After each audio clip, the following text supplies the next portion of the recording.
Right, haven't played this for like a year. Who the fuck is this? Why do they have crab arms? Hello? I guess it's a new character and they force you to play them. What the fuck is with their arms, dude?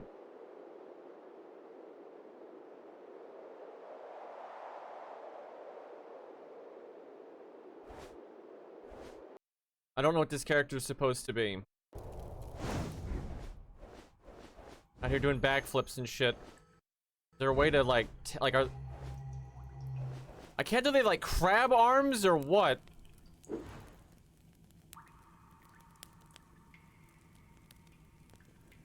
Yeah, it's some beast shit. Well, they're green. That's the only thing I'll give them. But we'll play the orc dude here.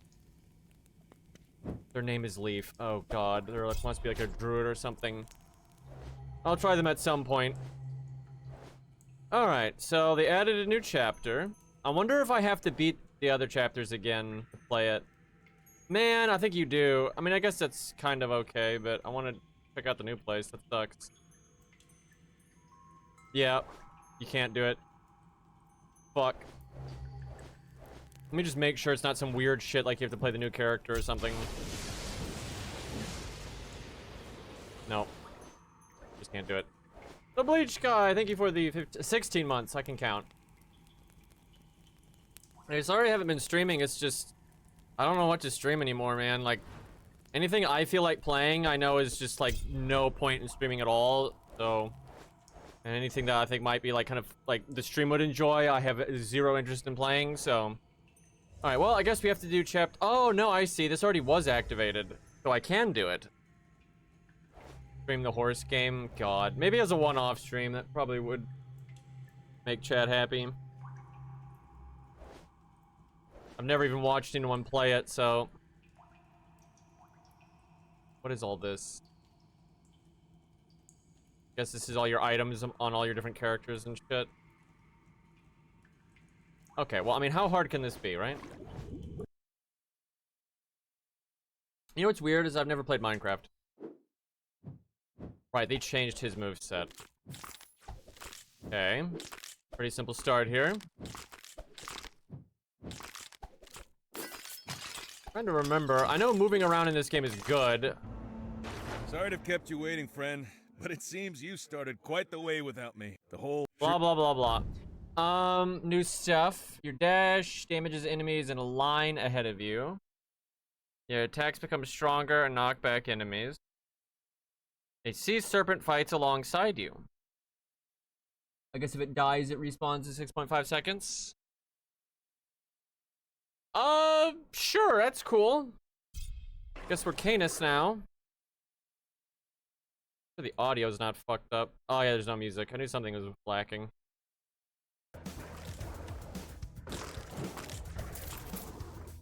Okay, that sea serpent takes up a lot of space. That's kind of distracting. Okay, that's a heal. Don't need that. Drek, what's up, dude? Thank you for 42 months. Such a long time.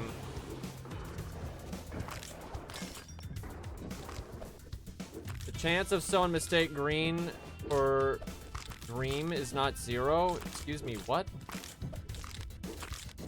Is that like a rhyme?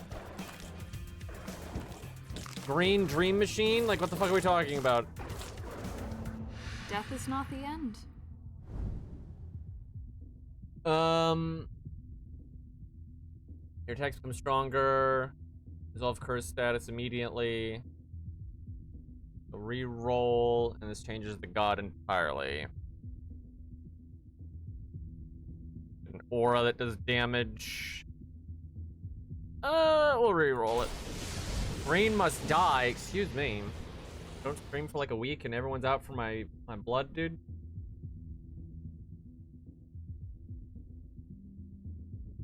Chat are saying things that don't make any sense. These are not even correct sentences. Attacks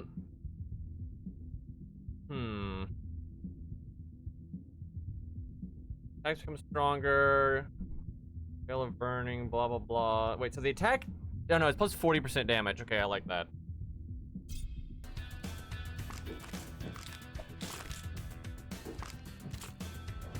Where am I going? So is that a horse game on PC like properly, or is it like, you know, the PC version's like, well, here's a launcher.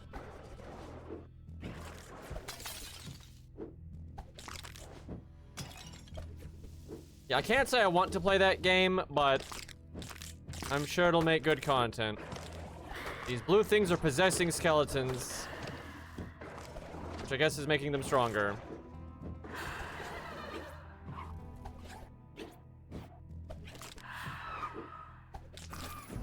Okay. There was this. Your attacks have a chance. Chain, right. Chance is only 16%. Movement speed when you dash through an enemy. I don't really care for lightning stuff. Time is really good, but I dislike it. Kind of lame looking. Your dash. Okay, yeah, this dash thing looks good.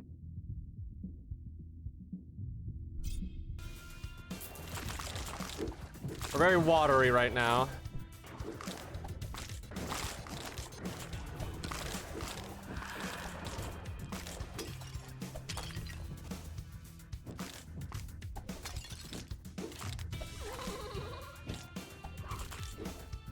I like how that ghost showed up and then just like posed and then just died. Like, really helping the team out there.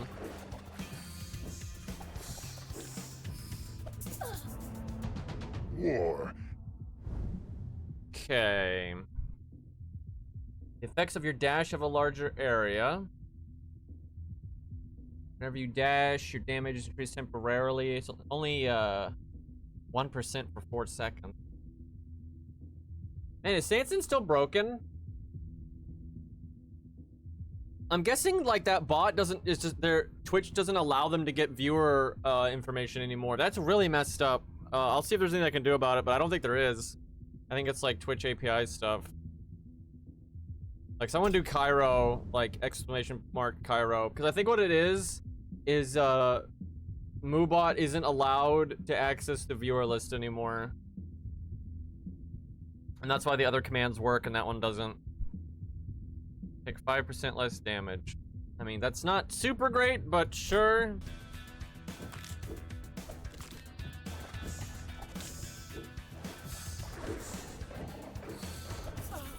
Why is this forest full of weird spirit women? I'm just saying. Why do they keep throwing shit at me?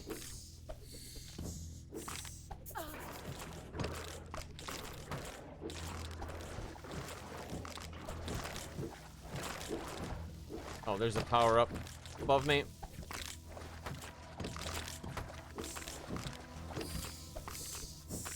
Unlike Vampire Survivor, this game doesn't throw like unlimited enemies at you. Like there's just set enemies at set times. So it's like killing things at a good pace matters. Be mindful of Summer's aid.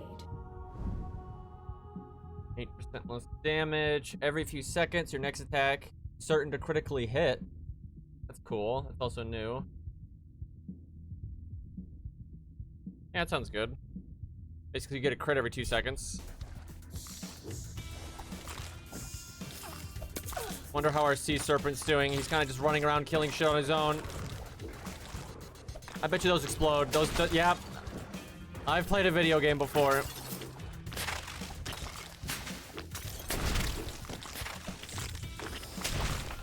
Fuck. Not a fan of these, like, snake ladies. They're pretty annoying. The righteous laws I can must be cleanse upheld. forest.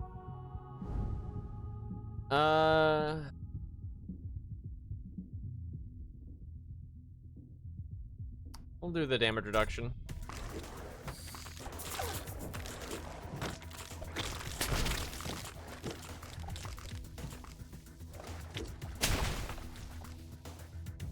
Okay, there's power up below me.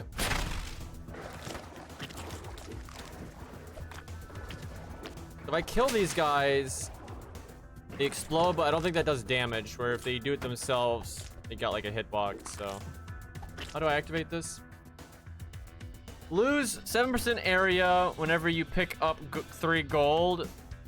Oh, no. You lose 3 area, period. And then whenever you pick up 3 gold files, gain 8% attack for 9 seconds. Lose 6% attack whenever you kill 30 enemies. Gain 12% attack for 9 seconds. Nah. Lose 10 maximum life. Whenever you lose 15 life, you have a 25% chance to heal 15 life. Or just gain 100 experience. I'm just gonna take the experience, honestly. Ow! Well, I think I blocked it. So far, these enemies don't do too much damage. Seeing you mortals unite. On cooldown, a water nova spawns from your position, damaging and knocking back enemies. 5-second cooldown. That's not terrible.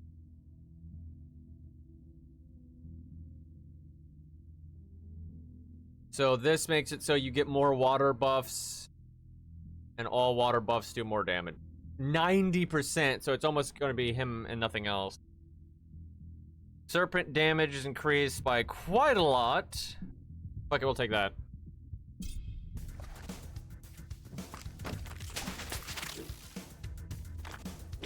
These remind me of the grape bad guys in the Shadow of the Erdtree DLC. Was it the unaging untouchables or whatever the fuck? I don't know about all this water nonsense.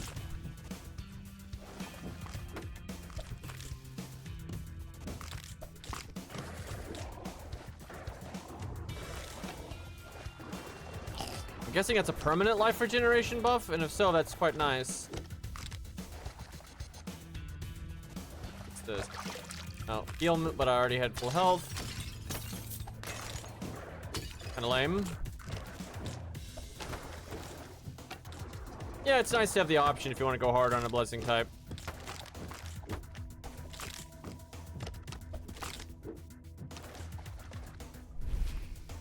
Dash damage. Yeah, this water stuff is new, so I don't know how good it is. I mean, it seems fine. Speaking of water dudes.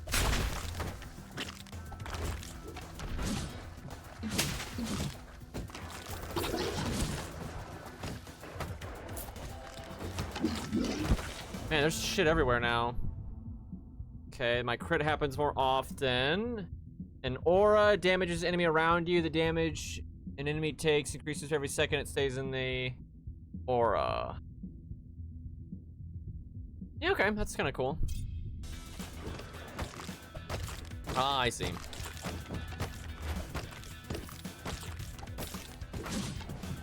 It's garlic from Vampire Survivor. It ramps.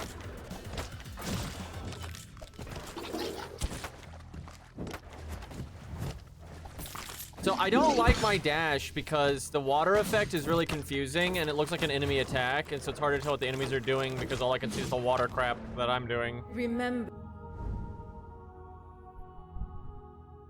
Find shield, don't take damage once every 30 seconds.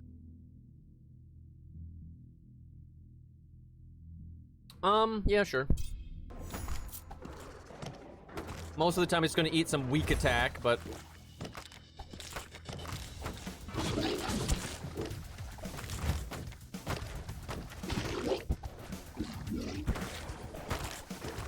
seriously, this water effect, although is pretty powerful, it is super annoying.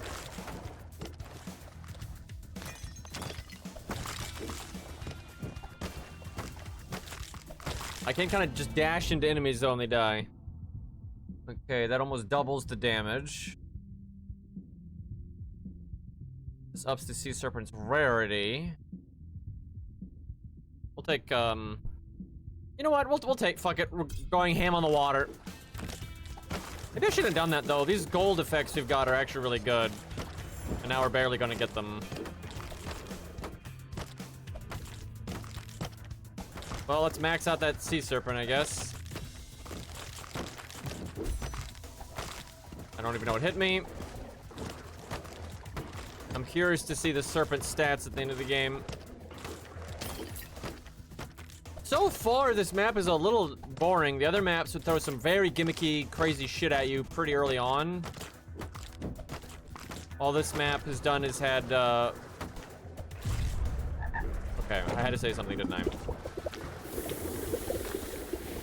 The Frog King. Okay. you're supposed to dodge that. Okay, dodge too soon. Dodge too late. Dodge too late again. Bro. This guy's dodge timing is fucked up. Hello? Oh, okay. I think we're gonna die. It's because he keeps doing attacks at like no warning, so you're just like dodging, and then he does an attack that's delayed that if you like were dodge spamming, you get hit. That's fucking me up. Okay. What a way to die.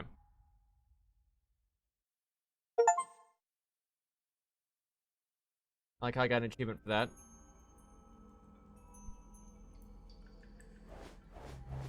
Guess we'll try the new character out. How do you look at like your talents and shit? Because that's like the whole point of the different characters. I think.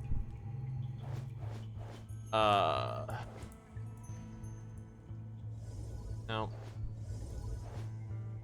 There's a way somewhere.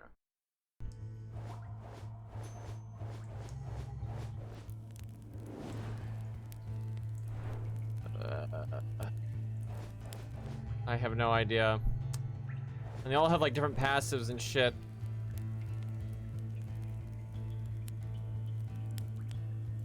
Blah, blah, blah, blah, blah. How the fuck do you check your stuff, dude? Oh, they have no gear. Maybe I don't play them. Ah, okay. I think they changed this. This is very different.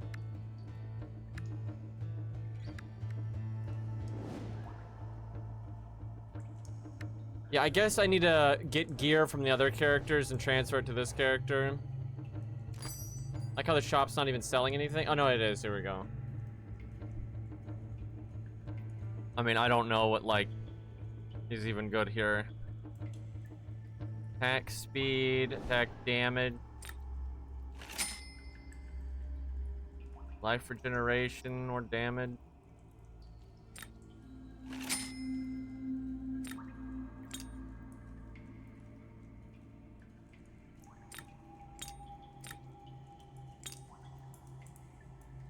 I mean, straight more damage is good to enable you to get other loot.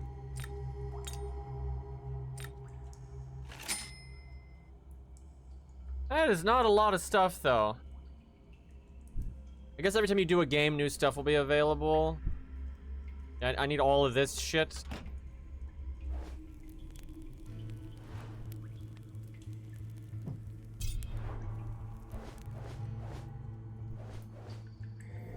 Okay.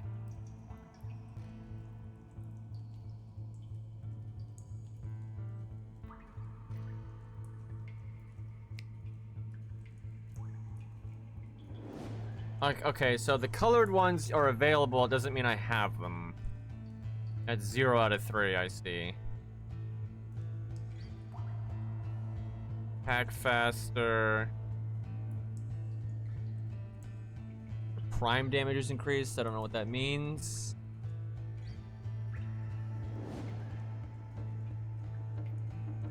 This life regeneration is good. Your wolf has increased movement speed.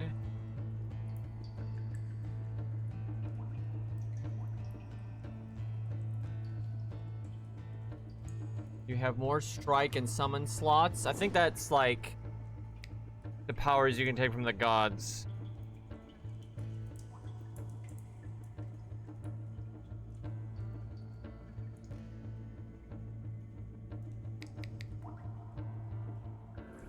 Okay.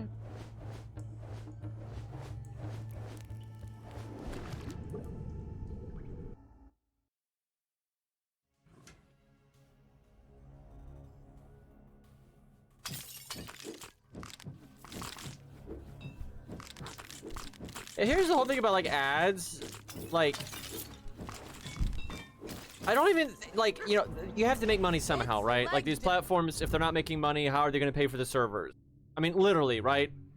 The whole problem is because ad block is so prevalent, the people that don't have ads, they're trying to milk too hard, right? So these platforms now have just so many ads to try to like make up for all the people that don't see the ads, right? And that just doesn't work.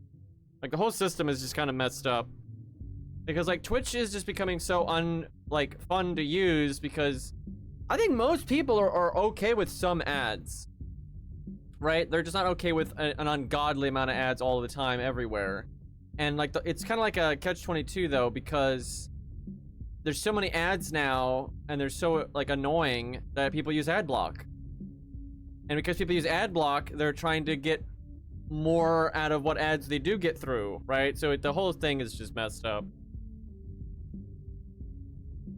Okay, this is rock.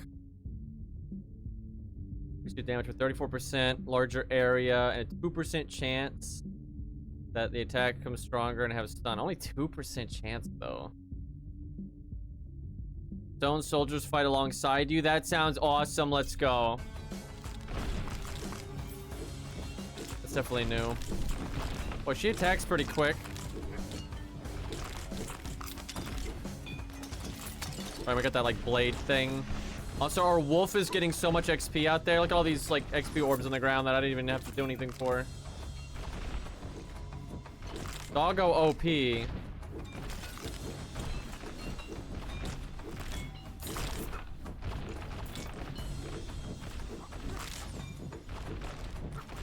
Yeah, I hate when I try to watch a stream and I have to watch like 5 ads. Oh, hi. Like, what the hell?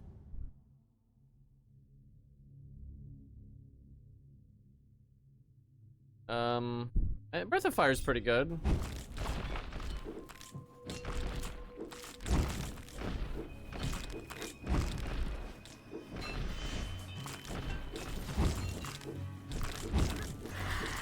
Fucking ghosts. Can I kill them before they possess somebody? Yes, okay. I don't really get what the blue ones do, other than I guess the possessing part. They kind of just stand there and die. A coat. Attacks become stronger and apply chill. Plus 31. Eh. Okay, 41%. And it's a bigger area, and they apply rupture. That sounds pretty good. Take that one. Big damage.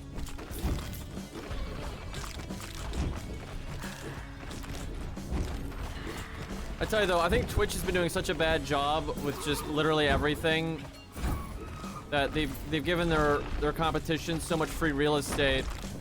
Like, they had such a large market share that there was no way anyone could really muscle their way into the streaming space. But I think Twitch got so complacent and greedy that they basically welcomed other people into the streaming space now. And they don't have that stranglehold on the industry anymore. Like, no shot. So this ups... These are a lot of new stuff.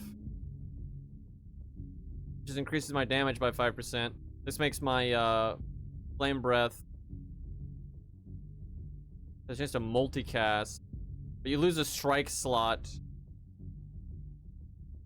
I gained a strike slot because of my spec, so it's kind of like breaking even. It ups the chance by 8%. I guess we just take the 5% damage. That's boring as hell, but hitting hard good.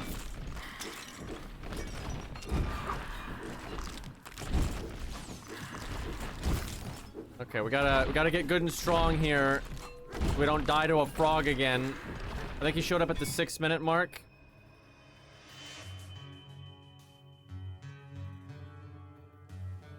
Whenever you get hit, heal 4 life, has a cooldown of 1 second. Yeah, it's pretty nice.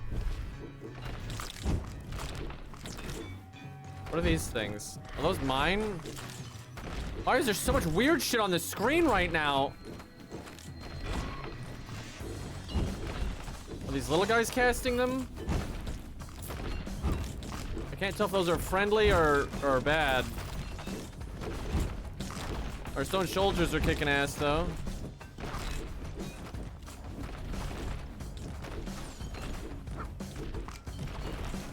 I don't know what the hell's going on.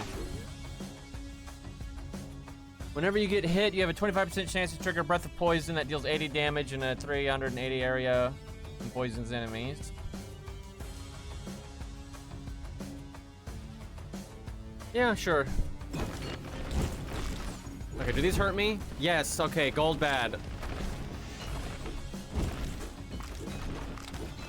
What the hell are they, where are they coming from?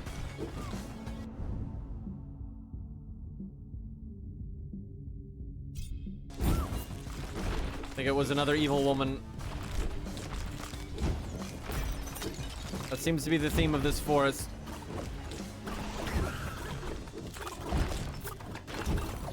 Listen to that sound effect on those guys.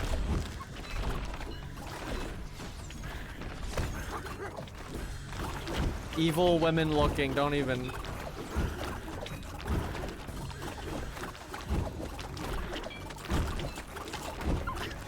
Yeah, Beto's got it.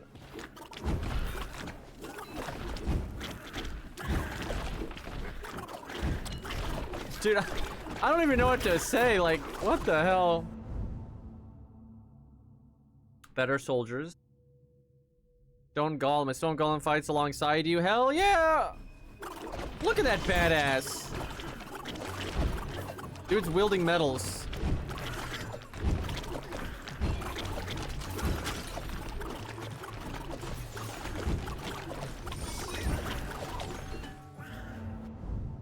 Let's see. Oh, hell yeah, look at that.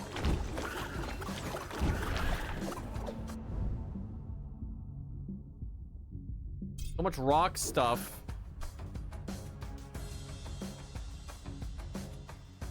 No, there's no drawback here. We'll take the legendary.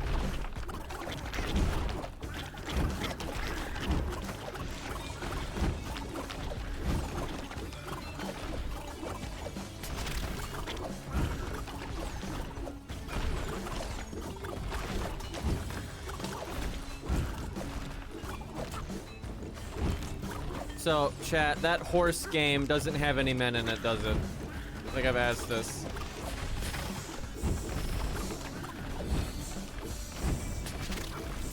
Why is the industry like this? And it's like Love in Deep Space doesn't have any girls in it. It's all so silly.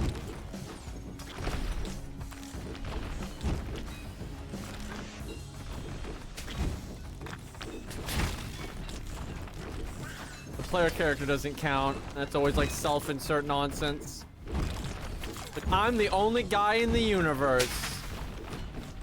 Like, what the fuck?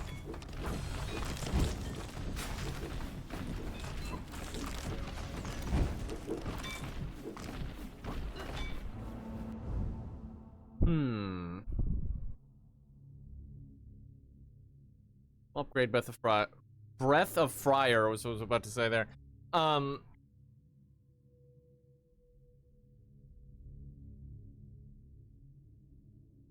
Honestly, I haven't really kept up with Arknights, so I have no idea. I'm sure someone here can tell you, though.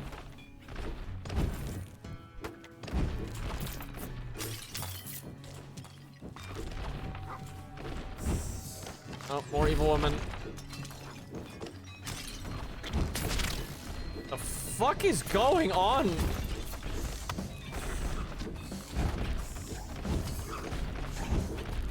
Well, my stone guys are whooping ass.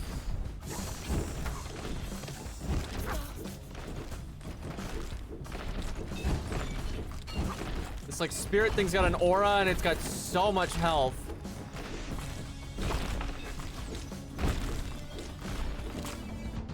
Careful messing with your... Okay, dash, knock enemies, do damage. Oh, this like adds double. Hell yeah, we'll do that.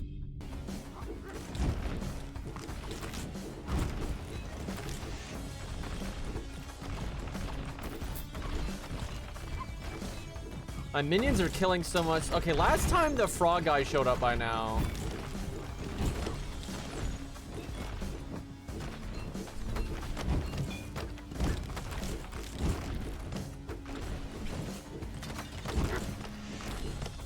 I think I have worse upgrades than last time, but my base character is stronger.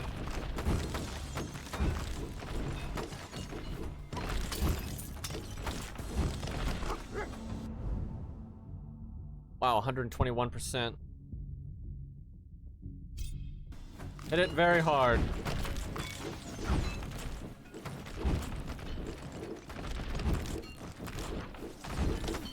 Maybe the frog only shows up if you go to that part of the map. I don't know. It's not how it was originally, but I haven't played the game in like a year, so. Oh,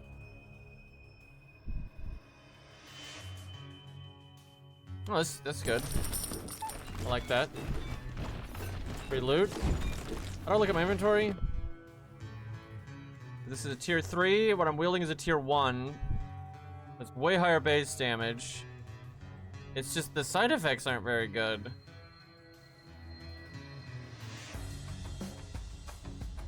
Yeah, I'm losing a lot of stuff. I'm not sure that's a net positive. Let's look. A lot of variance on her head. No, no, there he is.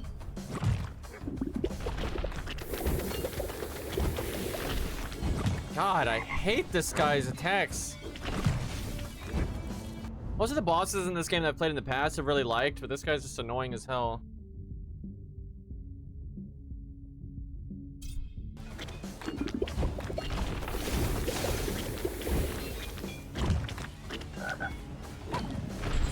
He just does so much stuff that you need to dodge instantly, and then a bunch of stuff that if you dodge instantly, you get wrecked.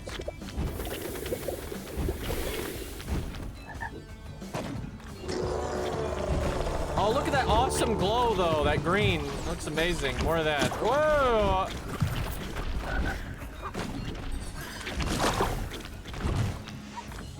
Fuck. But I don't want to drink the poison.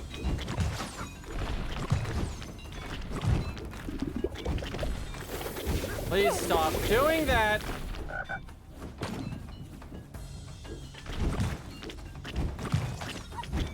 Okay, I dodged all of it. We did it! Just dodge everything. Okay, wait. Oh, so all this really does is give you one more attack slot.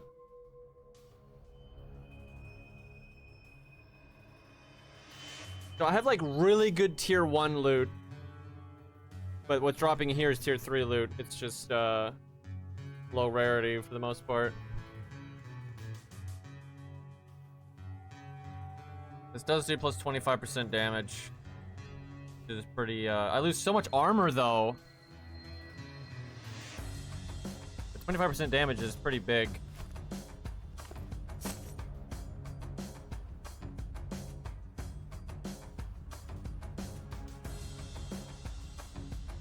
Let's see.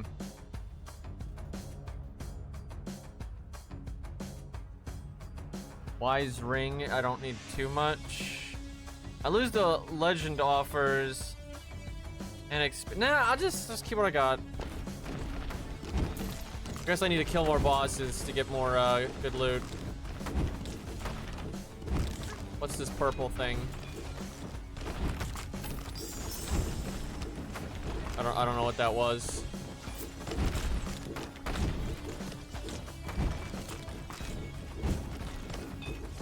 I actually really want to play regular Elden Ring again because of Night Rain, but I'm like Tarnish Edition. But like I'm so in the mood to play it.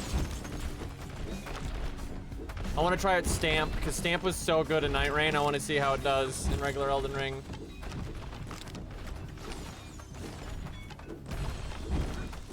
Wait, boy's here. What? Hide the valuables?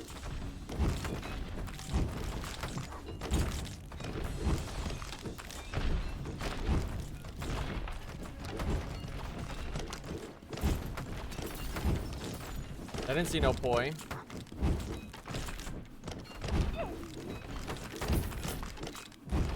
Oh, I meant to use the coin. You see, you baited us. Alright, we're just gonna boost our auto attack into the stratosphere here.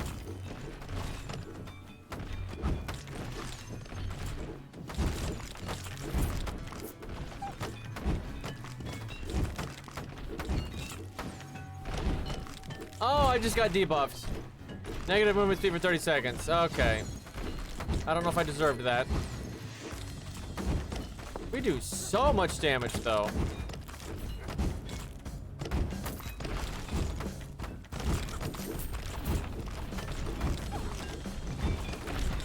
So the one issue with the pets is they actually kill so many enemies off screen that you miss out on the XP.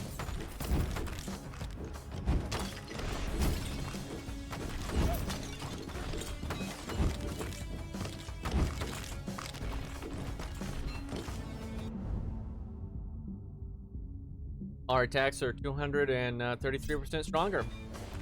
Sure.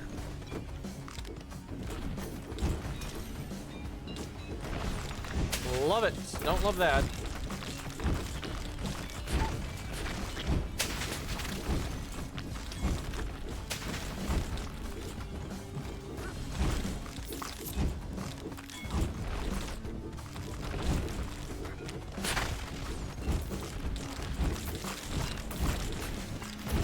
It's cool having these golems around, though.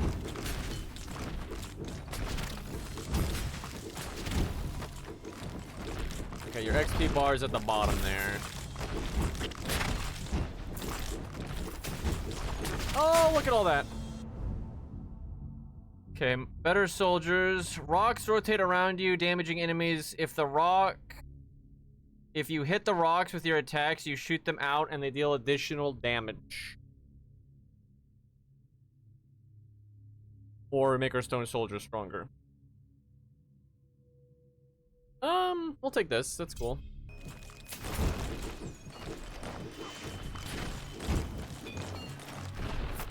Look at all this XP.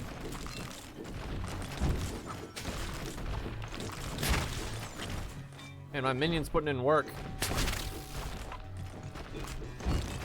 Yeah, my golem hits for like 2,500, it looks like. Pretty good. Oh, what the hell is that? Ugly weirdo.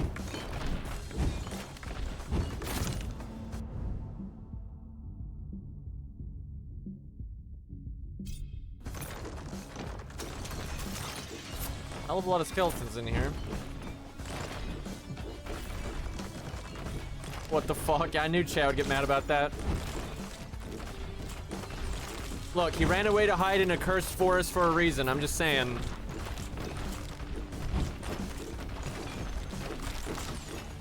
Oh God, they're multiplying.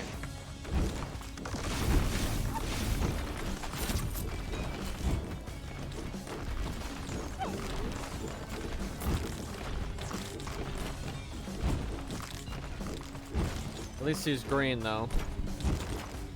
So the other maps had quite a few boss fights. So far, this one hasn't had too many. Oh, evil woman somewhere. I think I killed her on accident.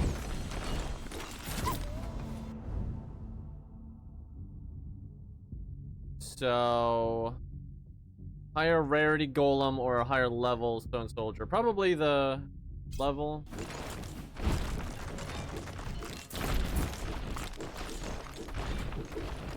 There she is.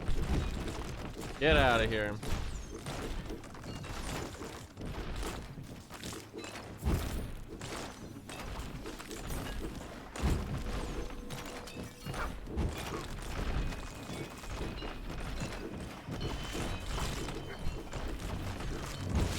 Oh!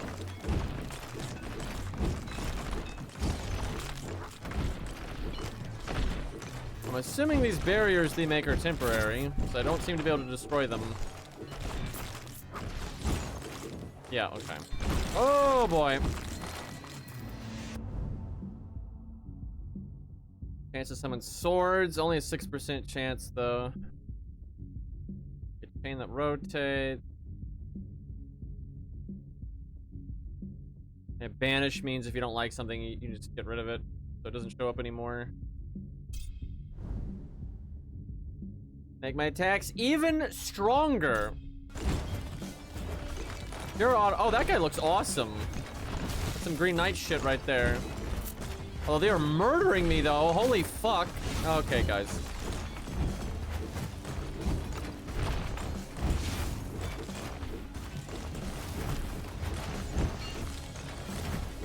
I've only got 2 dodges, game.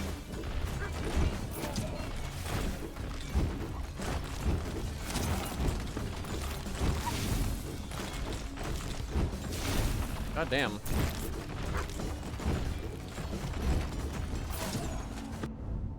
You need to just be like waiting to dodge that attack. Dash. Damages and knocks back enemies. In addition, it leaves a wall of stone behind for a limited duration. I wonder if that wall of stone will block projectiles. Let's find out. Looks like it will. Could be good. I don't know what the fuck the point of it would be if it didn't.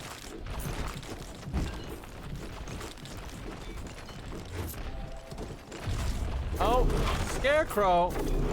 I'm sorry, the Scarecrow.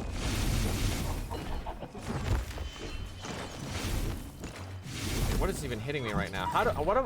I'm trapped.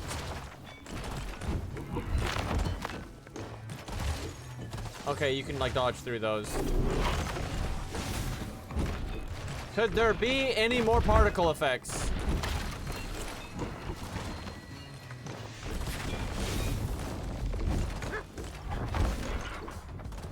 This is so messed up because like 90% of chat doesn't really watch and pay attention, so they have no idea what's happening. But fucking Ace does. So like, he's judging me is what I'm getting at.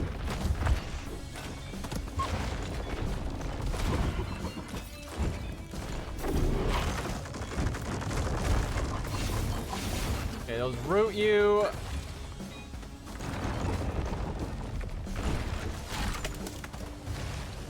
Projectile hell!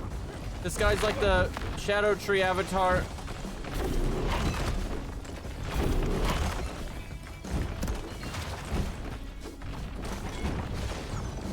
Does there need to be this many ads?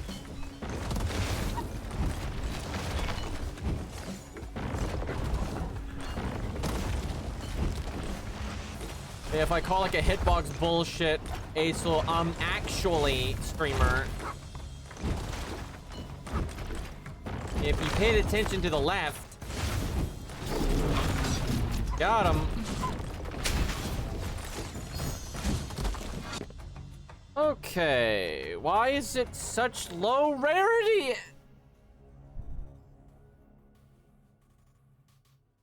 Don't worry, I'm not qualified, but I still judge. I believe it. Wow, 54% dash damage. If you stacked all that, you could probably make a whole build with that kind of nonsense. But yeah, none of this gear is that great.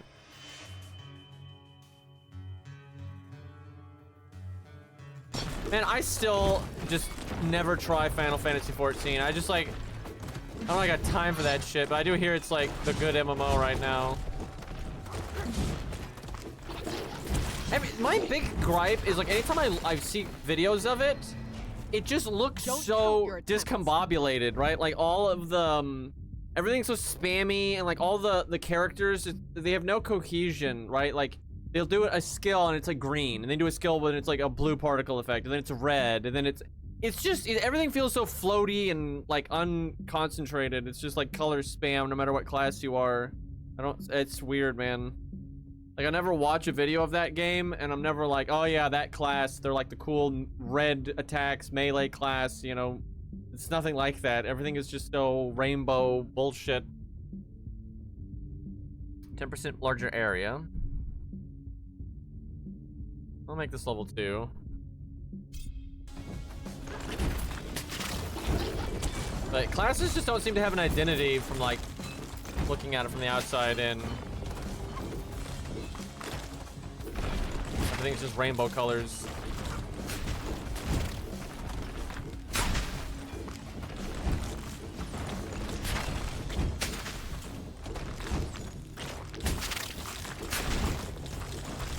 It would be kind of funny to stream a game like that I never played, and then like you stream a dungeon and then yell at the other people, and it'd be great. This is fine.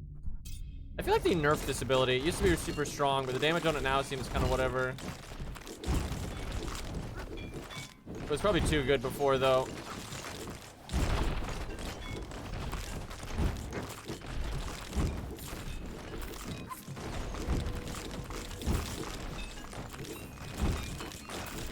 It'd be nice to have a good MMO, though, to like play with chat and stuff, but that's a pretty dead genre right now. It's been dead for a good 15 years.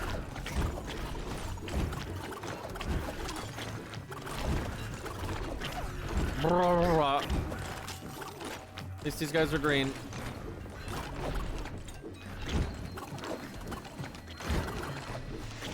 I like how Blue Protocol never released. Now they're like, they gave it to a different publisher and then they're like reusing the assets. I thought that was pretty silly. Why are the mobs making Donald Duck sounds? I wish I had an answer for you.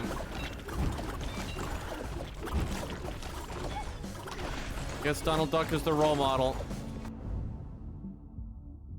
Crazy how much attack damage I've got.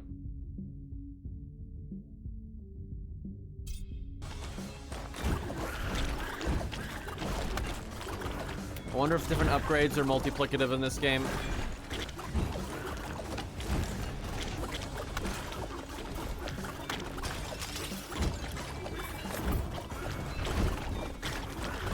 A lot of projectiles. Kind of just dodging at random, hoping for the best.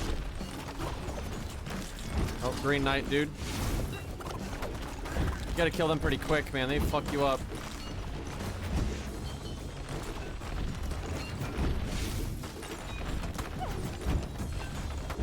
Like, their attack is telegraphed. It's just there's so much crap going on. Like, it's gonna hit you eventually.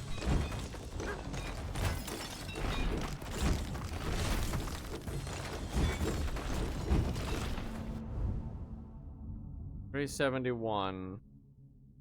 This is such a bad ability. I want to banish it.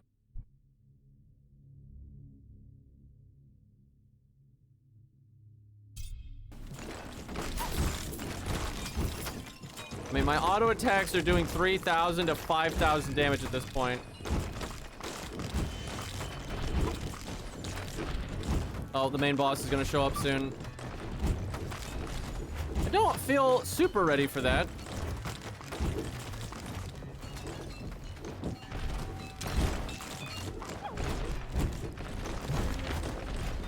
I keep getting stuck on my own rocks.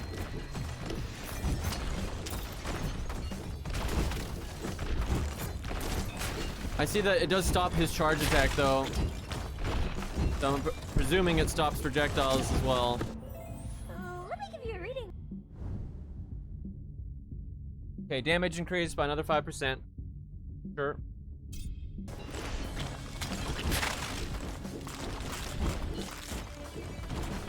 Boss is gonna show up in a few seconds here. Try to get some cool shit. I don't know what that did.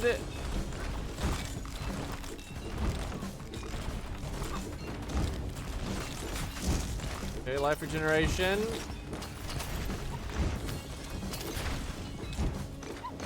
The stage is a lot more vanilla than I was expecting, though. More life regeneration. Max life.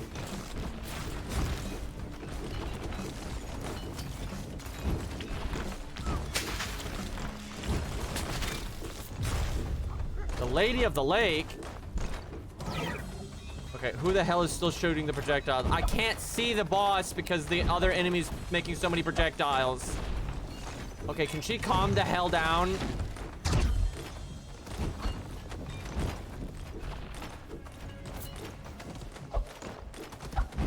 This is why Artoria's an idiot. Getting swords from crazy ladies in water.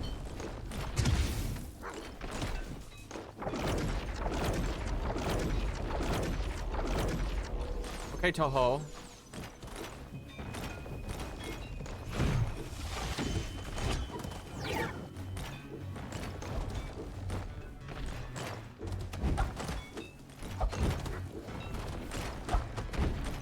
I'm taking so much. Every time she does that stupid melee attack, I get hit.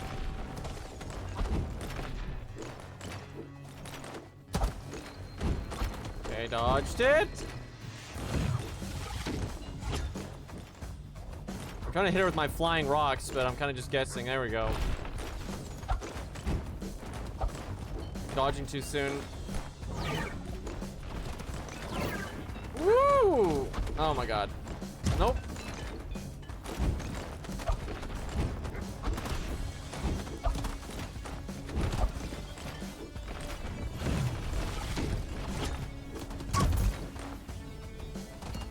Keep dodging too bloody soon. Oh, I walked into it, motherfucker. Dude, I just cannot dodge that to save my life.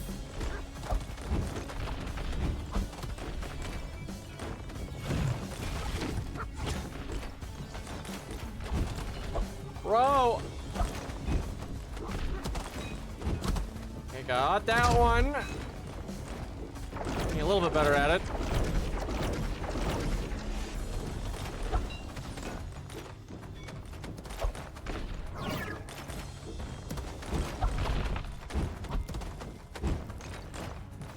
I will say the telegraphing on that's kind of messed up. It really looks like the attack is complete with the red on the ground, and it's not.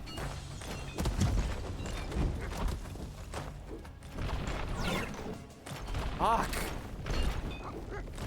I'm lucky I've got life regeneration, or I would have died like 3 times by now.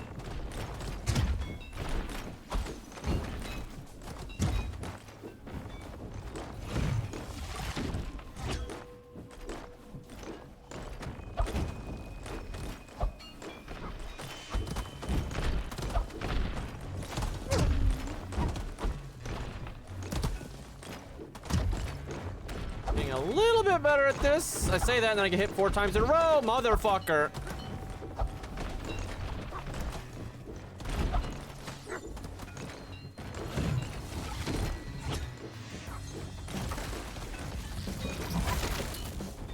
Oh, she died. I think one of my summons killed her off screen. Jesus. Wonder what we got. So, let's see. Rock Shield did a lot of work. I think that's the wolf. Great Wall. So, Golem did more than the Breath of Fire. And he did more than the Stone Soldiers, but he was a higher level. Our auto attack did serious work. Yeah, that and Rock Shield and the Golem were really good. Honestly, our wolf did pretty sick for just being a starting thing that's like we always have no matter what.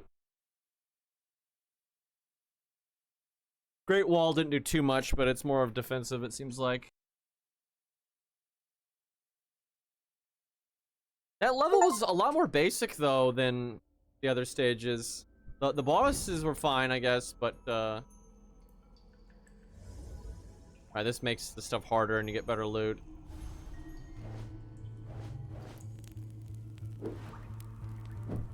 Probably the new character at some point here, but, like, they don't have any gear.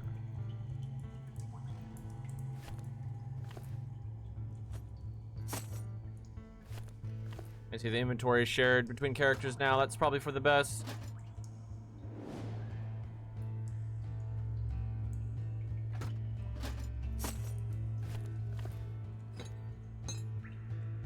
Okay, this is some okay gear. I still need a helmet and a weapon. I don't know what her weapons are because she's not allowed to use these.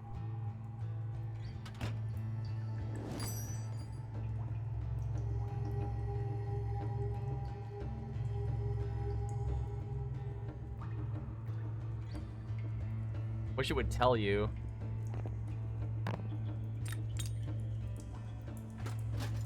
Let's see. Does this game have a paladin? Not yet, but it'll probably get one. They do have a god you can follow, though. It's pretty paladin-esque. Negative 20 life, 20% life. But you get attack speed, cooldown reduction, damage and evasion. That's literally the only helmet I can wear. I don't like that it takes 20% of my life, though. It's kind of fucked up. None of these weapons she can use. I can't even imagine what the fuck she uses, then. You could play the knight and then go with the... There's even things you can pick that make it more likely that you get the holy stuff. So you could play this guy and then just pick holy stuff when you're a pretty paladin. Let me get water real quick, chat. What is that noises?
Alright, I'm back.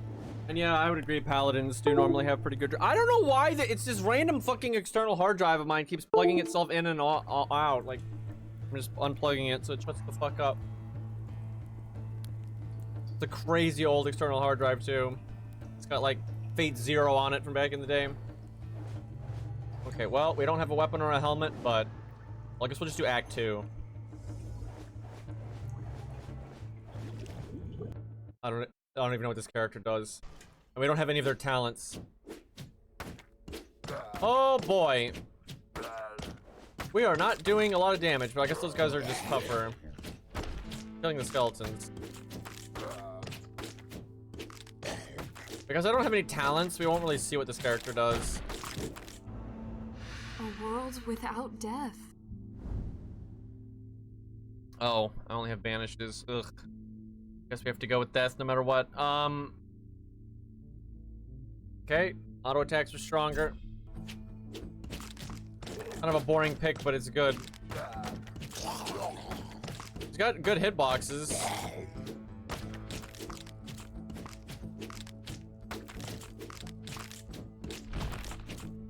Yeah, she's kind of vanilla, but I think that's because I don't have any talents. If I remember correctly, you get talents from killing bosses.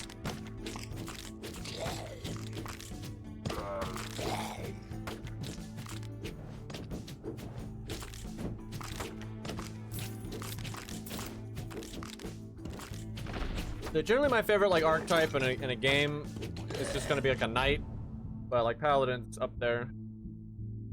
The only issue with paladins is I'm not so big on like the good guys, so, but they do have really good drip normally.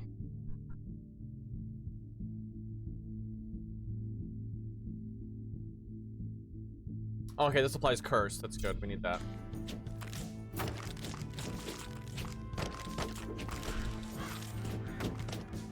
Holy fuck, that guy's tanky.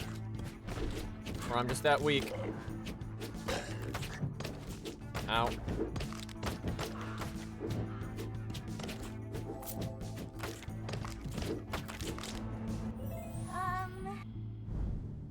More damage, better fate offers, a banish, a reroll, and an alteration. Probably that one, because we have so few options from that department. Did that skeleton just kill himself?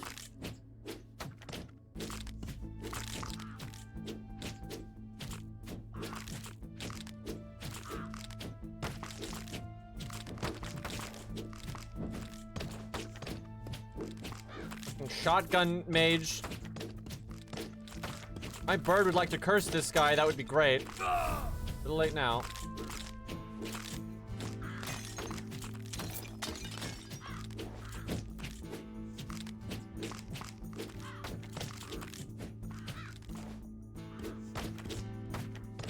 Fuck.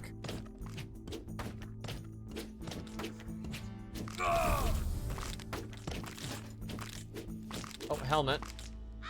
Can I wield it? Wear it? Nope. Wait, no, I can. It doesn't do a lot, but, take what I can get. I just realized I haven't been scouting the map at all. The daughter bears...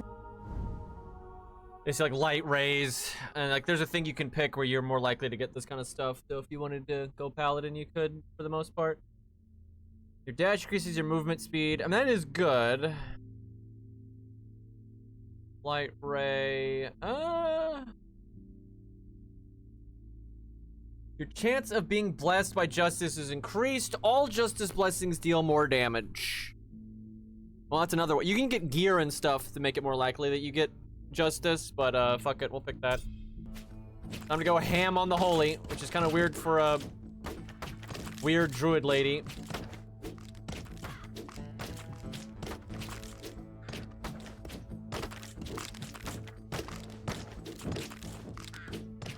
Ouch. Actually kind of tanky though. Probably because I got some tier 3 loot.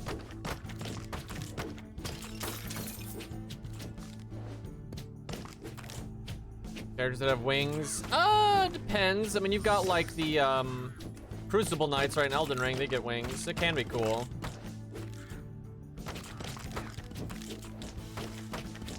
I'm just gonna be honest though, like if I started watching an anime and there's like no context, and you got like some angel fucker with wings versus just knight dude, I'm gonna root for the knight dude. I'm just saying.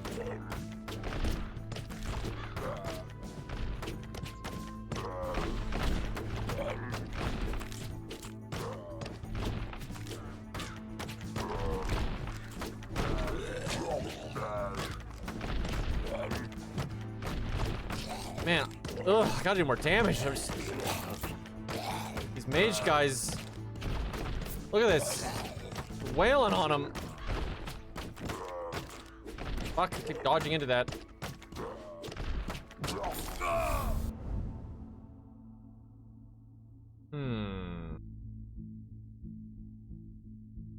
You had like the energy wings in Code Geass that like shot lasers.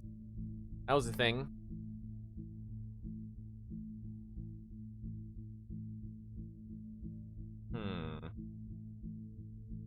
Piety. Alright, sure. Oh yeah, Diablo Angels are pretty sick. Especially some of the like the more generic ones that don't get really screen time, but some of them actually look really awesome. Yeah, I'll give it to the Angels in Diablo. They're cooler than the demons. I don't normally say that, but yeah, in that case, I don't think it's even close. Like, they're just so much cooler.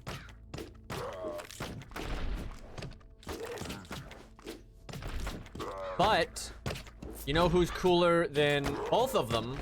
Fume Knight. Just saying. Our damage, man. I feel like we're definitely supposed to be killing these guys quicker. Like, these mage guys, I just cannot get rid of.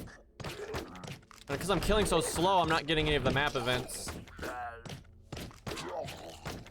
I'm just beating on these guys.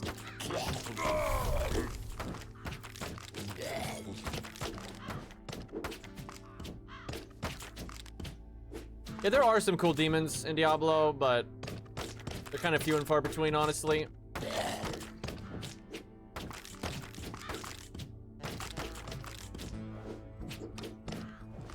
Really, I'm a simple man. I like proper medieval armor with like full face helmets. That's all I really need. And then axes are the way to go.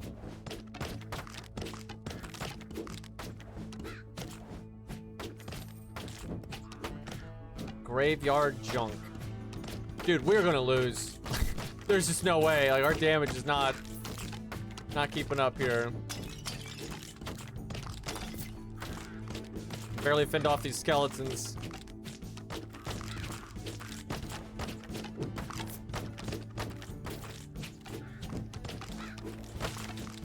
You know, I could always stream EDF. Love that series. Like EDF 5 and 6, I'd be happy to play. There's a lot of goofy dialogue you can react to, so. Okay, I don't have a choice, I have to take this.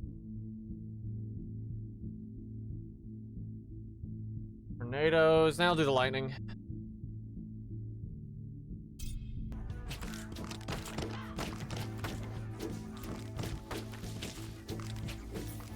Bro, the DLC for EDF 5 is so good, especially if you can play it on a high difficulty, kind of quickly after playing the campaign. So like you have to try extra hard. You don't overstat it. Because me and my friends, we beat the campaign on hard mode, and then we went like right into very hard mode in Inferno, and we did a little bit of the base campaign like that, and then we just switched to the DLC, and it was awesome, dude. We had to work like so hard to come up with strategies to beat the levels because we couldn't even. Our stats like weren't as high as you would maybe want, but it was still very doable. So that was a great time. And I've heard the DLC for EDF 6 is even better, but I haven't played it. So yeah, I love the DLC for EDF 5. Bro, I'm way too weak. What the fuck is happening? I need to kill a boss and get a weapon here. Speaking of a boss, I remember this guy being pretty hard, actually.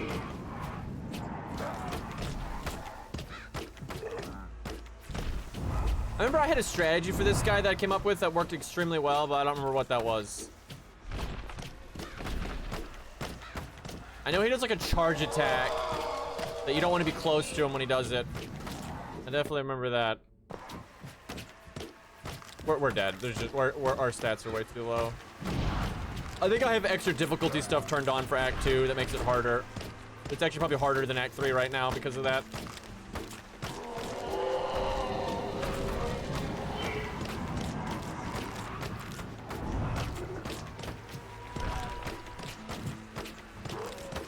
Yeah, I think when you damage this guy, he'll like freak out and charge you.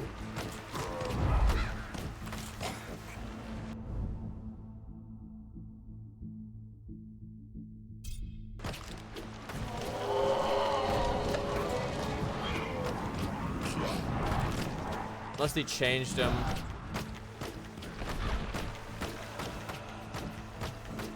Bro, this is hopeless. Like, our damage, dude.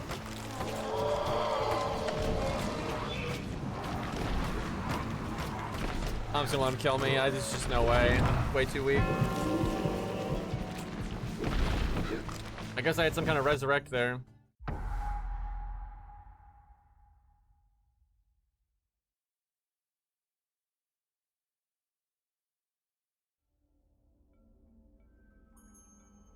Yeah, I think I have these turned on. Yeah, like enemies have 60% more life and stuff like that.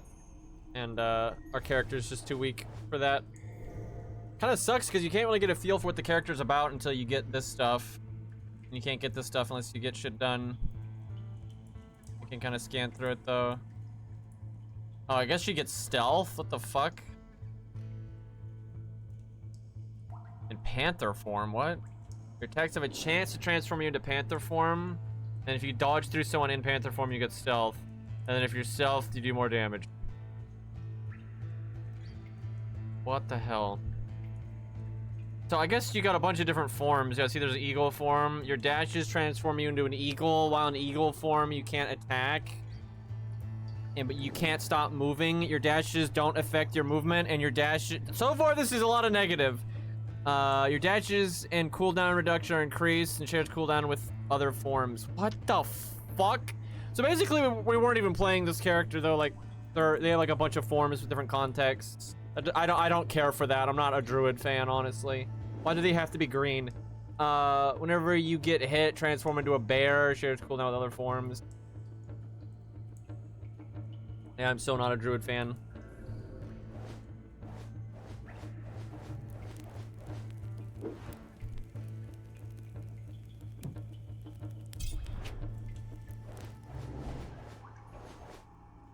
Yeah, these talents weren't really a thing when I played last. They, I think, just introduced them.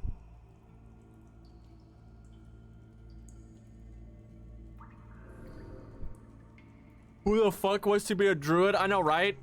Like, whenever you have like a D&D style game or an MMO or whatever, right? And you got knights and all that shit.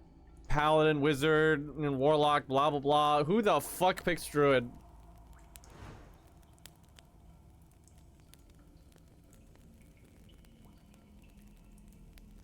Don't act like you're druid fan. Okay, anyone in chat not just naysaying Green Man, but anyone in chat actually a Druid fan. Right? Like, out of all the things you could play in a game, that's the one, right? Because I think chat is just naysaying me. They're not actually Druid fans. See, look, no one is actually a Druid main.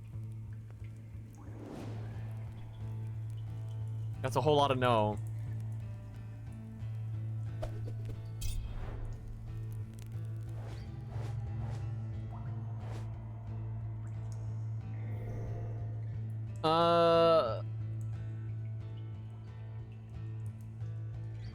You gain more control over your god offers.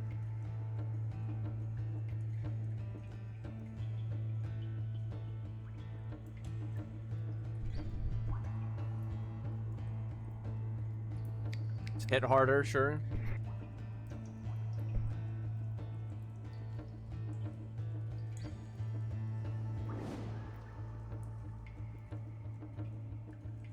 It's kind of hard to see what they want you to do on these characters because a lot of the important stuff is really far into the tree.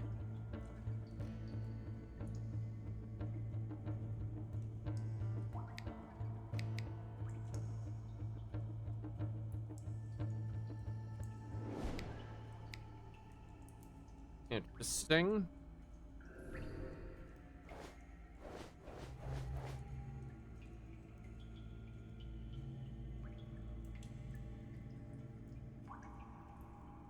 Being a druid also lets me be a mushroom mancer. What the fuck? Is this real?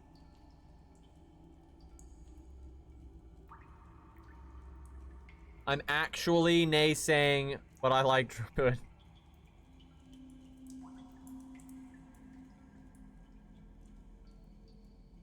Phase? Dude, is there actually a mushroom mancer? Is that like in like D&D or something? Like, what the fuck?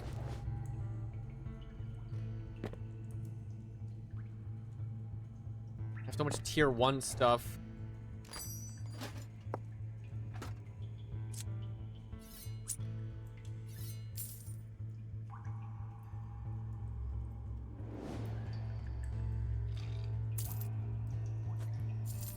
Well, I've got a lot of money.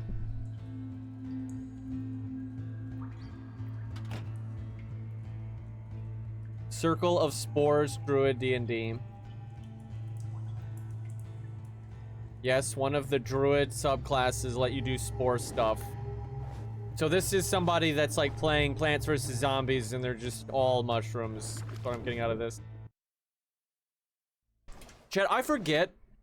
What the fuck? How did you use mushrooms in the day in Plants vs. Zombies? I don't remember. It's I only played it the once, so I do remember that was a thing. Coffee bean. Was it like you had to like use the coffee bean to activate them?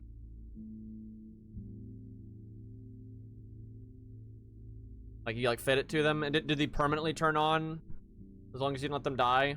God, that was such a good game. Holy fuck, that was a good game. This is water stuff again. Ice. Alright, fuck it, we'll do ice.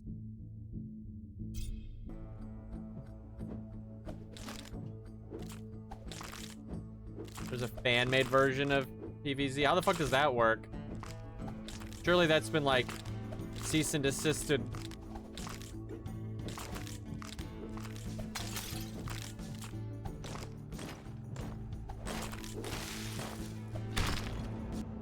As cold as she is.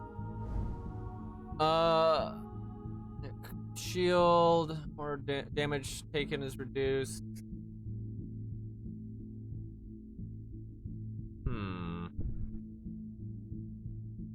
I'll try this Radiance thing.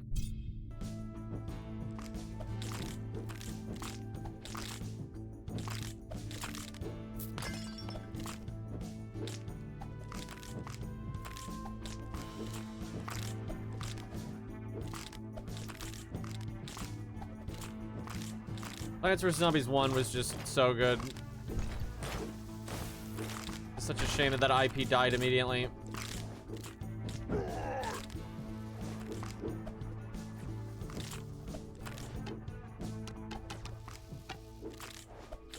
I feel like just taking the microtransactions out is not going to really help that much because the game was designed with them in mind. That's like the whole problem.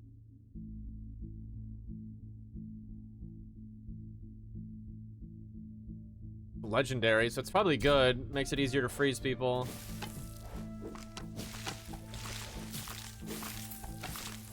Icy Orc.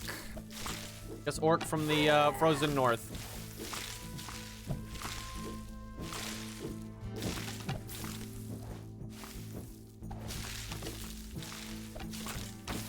Oh yeah, the music video at the end. Didn't I get copyrighted for that though?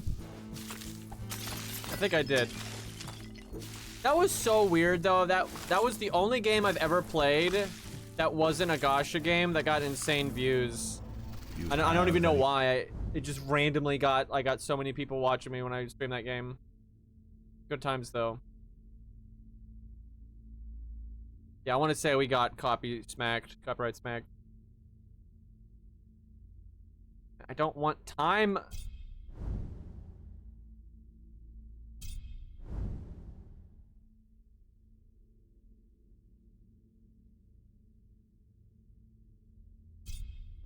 Give me more ice. There we go.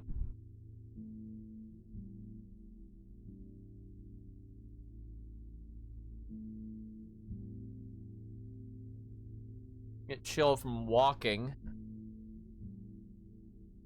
And you move faster. This is decent. Only 33% chance though, but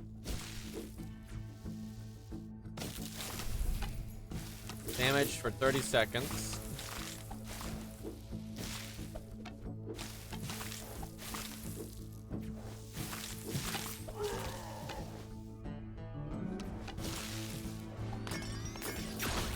Okay, scorpion cats. For some reason. They're actually really powerful, but freezing them actually takes care of them, looks like. I remember that those enemies killed me a few times when this first came out. There was like a boss where like they would spawn right before the boss.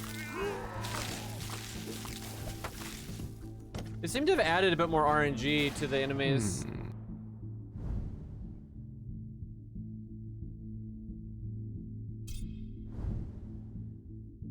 Fire and frost. Attack speed increased, sure.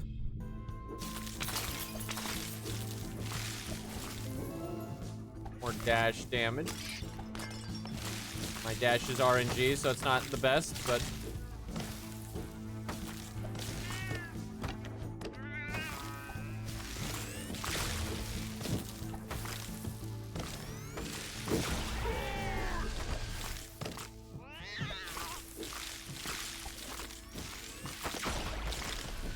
my issue with gacha games is like most of them aren't very free-to-play friendly, although that's improved, I will definitely say, as the years have gone on. But then the gameplay is always just too easy, like overwhelmingly, and there's exceptions to that, What will you do? like Arknights and stuff, but because like I am not gonna gamble. It just doesn't matter. It doesn't matter how much I like the game. I am not going to gamble. I'm just not drawn to gambling. I don't enjoy it. I don't like support that business model.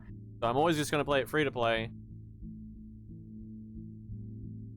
Okay, frost ring. You lose a power slot. I mean, that seems pretty good though. Getting that to spawn more. So it's not spawning.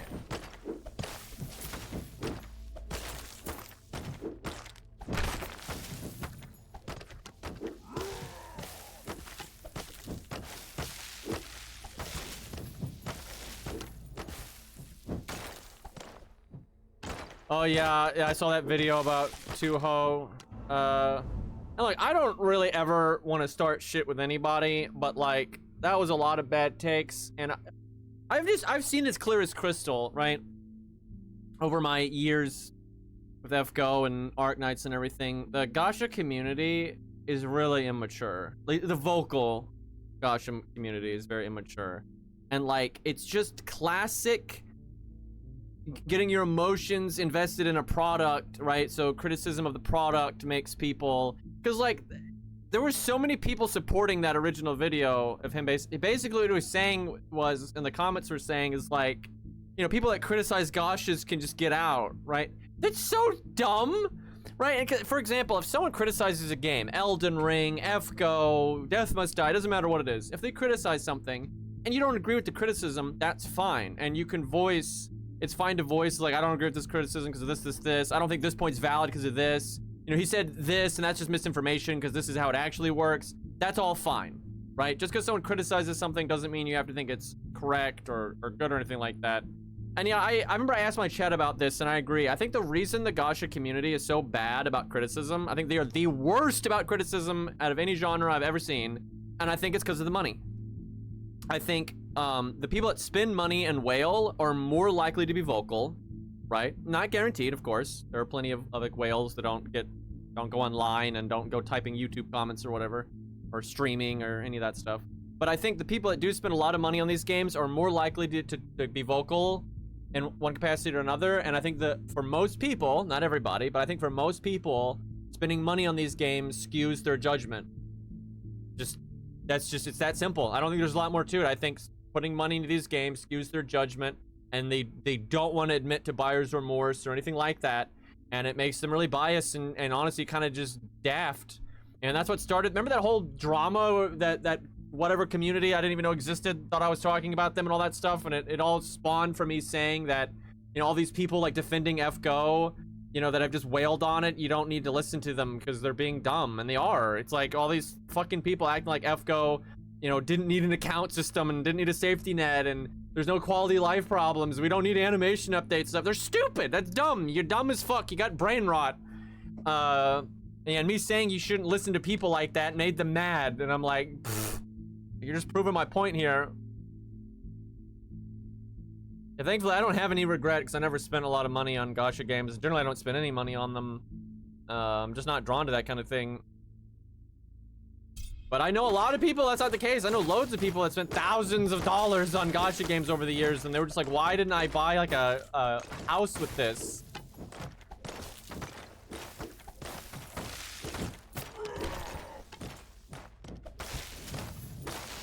And like, people say this all the time, and then people roll their eyes and don't listen to it, but it's the truth. It's like, you should be, it's good to be smart with your money. It's so easy for people, I see this in my real life, I know people that, I moved to this little town, and a lot of people in this town act this way, and they're just dumb. It's an excuse. You'll tell them, you know, be responsible with your money, you know, put $20 aside when you can, save it up, and then put it into something like, you know, that has value, like an asset. And everyone is just also, they just use like doomer logic to excuse bad behavior. They're like, oh, the economy's so bad, and you know, boomers had it so much better, so I shouldn't even try. That's bullshit. That you're just being a twat, right? Like if you're thrown out into the wilderness or into a forest or something, that's no time to be like, well, it's so hard now. No, it's like people get angry. Unironically, this is like the thing to do now, is to like make fun of air quotes boomers and like make fun of them for always saying, you know, pull yourself up by your bootstraps. Like that's bad advice. No, that's good advice, you like ignorant moron, right? Like the worse your circumstances are, right? Like the worse your parents were, the less money you have, the worse your environment is. Those are all reasons to be better and be more competent and to work harder, right? I don't know how people have gotten to this point where like the worse their environment is, they think that's more of a reason to not try. Like you have that so backwards, right? If your ass wakes up in a forest, right, you need to be as competent and as logical and as like hardworking as possible because you're in such a bad circumstance, right? Like you only get to be dumb and lazy and stupid when you have a cushion. And if your ass don't have one, then I don't understand it. I'll unironically like see YouTube videos and people in my real life say this stuff, right? Where they somehow act like because things are bad, that's a reason to not put in effort, right? And that's just the complete opposite. I swear people are just like afraid of like trying and failing, right? People don't want any accountability, but it's like, bro, if your life sucks, that's all the more reason to try harder. What if I wake up in a forest and I have to 1v1 a bear? Well, hopefully it's a black bear. Though there are some rare instances of people getting into fights with brown bears and getting the bear to fuck off. It's crazy. It happens occasionally. Like black bears really, although it's still dangerous, are definitely defeatable by a human. But brown bears, good luck. Yeah, generally with brown bears, you need them to like not either not feel threatened by you, because it depends on if they're attacking you because they're starving to death or they're attacking you because they feel threatened, right? As far as I understand. And if they're attacking you because they're starving to death, then you're going to have to convince them that you're not worth the effort, right? If they're attacking you because they feel threatened, then a lot of times playing dead and stuff like that works fine.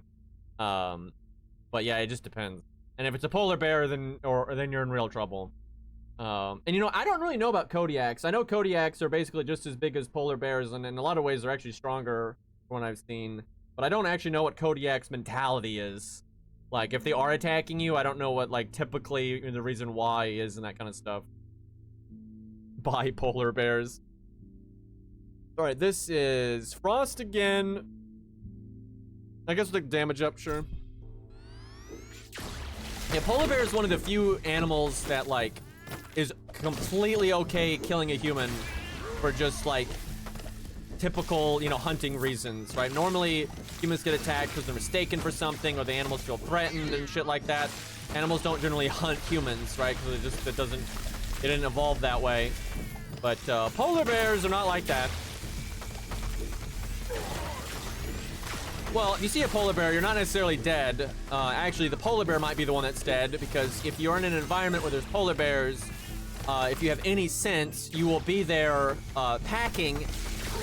So then the bear's the one in trouble. But if you're some dumb motherfucker that decided to go in an environment that has polar bears in it, and you didn't bring weaponry, then you are just incredibly dumb.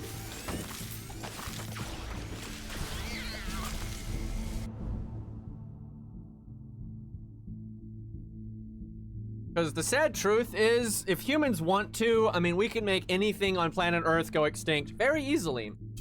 It's not a coincidence that like polar bears are okay with attacking humans because they didn't evolve around humans. That is just straight up the reason.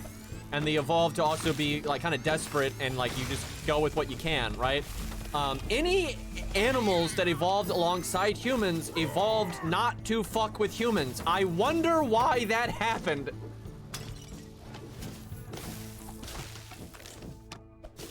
Because now, I mean, fuck modern humans. Like, ancient humans, would pretty much always be in groups and would be in a lot better shape than modern humans are. I mean, significantly better shape than modern humans are. They'd be a lot more capable than modern humans are. And they're all gonna have spears and shit, right? Ain't nothing gonna handle that. Like, even a polar bear is not going to beat, like, 10 humans that all have spears. Especially humans that are, like, not scared, right? That are used to animals and shit like that and know not to, like, be cowards and crap. Like, no shot.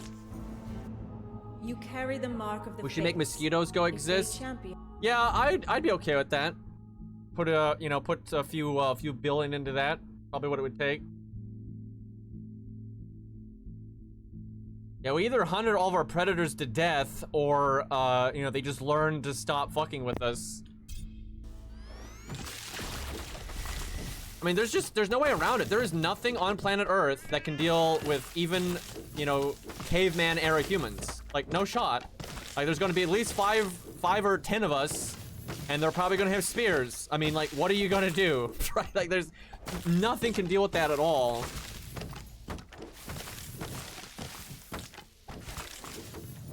And then if they've got bows, it's even worse. And there could be more than 5 of them, right? There could be, like a whole goddamn tribe.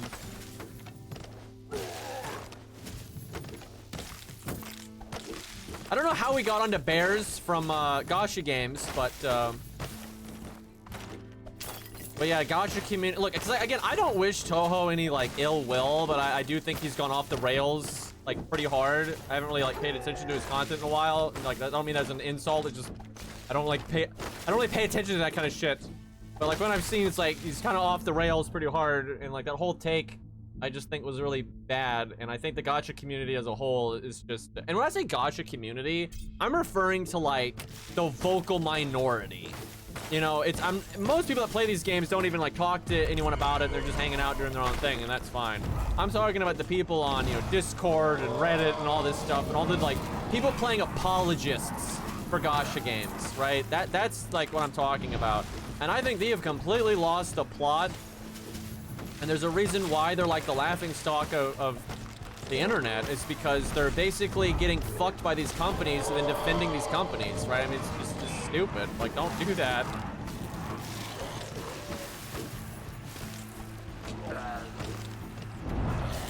And like, I don't say this lightly because I've seen the fucking World of Warcraft community. But I think the gacha community is like the most immature like ever.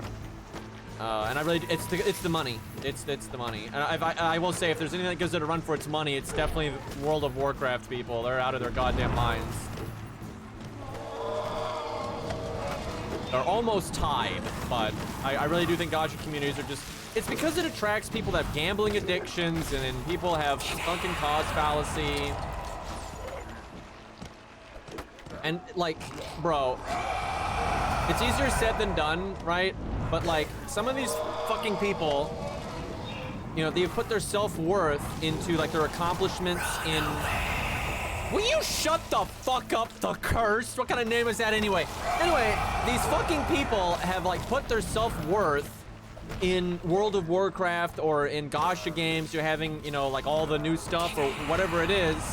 And that's so bad for you. It's so bad for you. And it's really hard for them to admit to this mistake because, again, people don't want to admit to buyer's remorse and that they were wrong or any of that.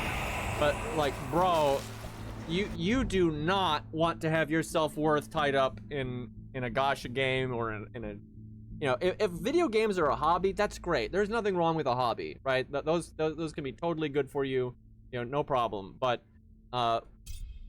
you know, if you're getting like your sense of progression and accomplishment in life from video games or Twitter, you know, you need help. Much like this fucking guy needs help. So I can't help but notice that my orc guy though is so tanky that I just can't really die here. So I should be doing Act 3 on this guy. Opposite problem is the druid.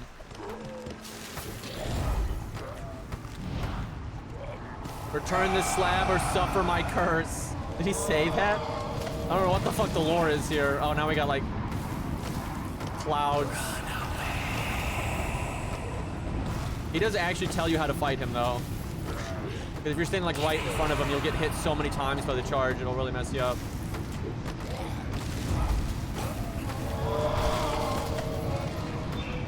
I can face tank it. Yeah, I'm too strong.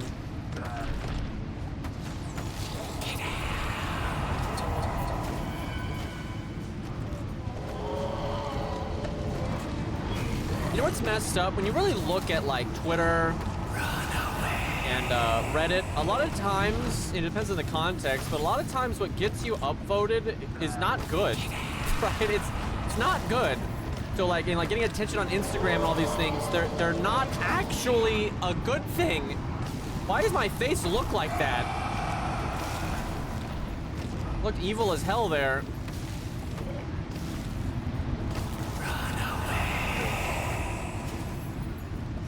Yeah, I know most stats show that most people are free to play, which thank God, because that's like the sane thing to do. And you'll see these fucking like whale discords where they like shit on people for being free to play and try to discredit their opinions and stuff, and like they don't understand like the amount of conflict of interest they have because of the amount of money they spent on these games. Now some people, mind you, can maintain logic, you know, and not have sunken cost fallacy issues and conflict of interest. You know, some people spend money on a hobby, but they can still be totally objective about it. But that is not most people in my experience.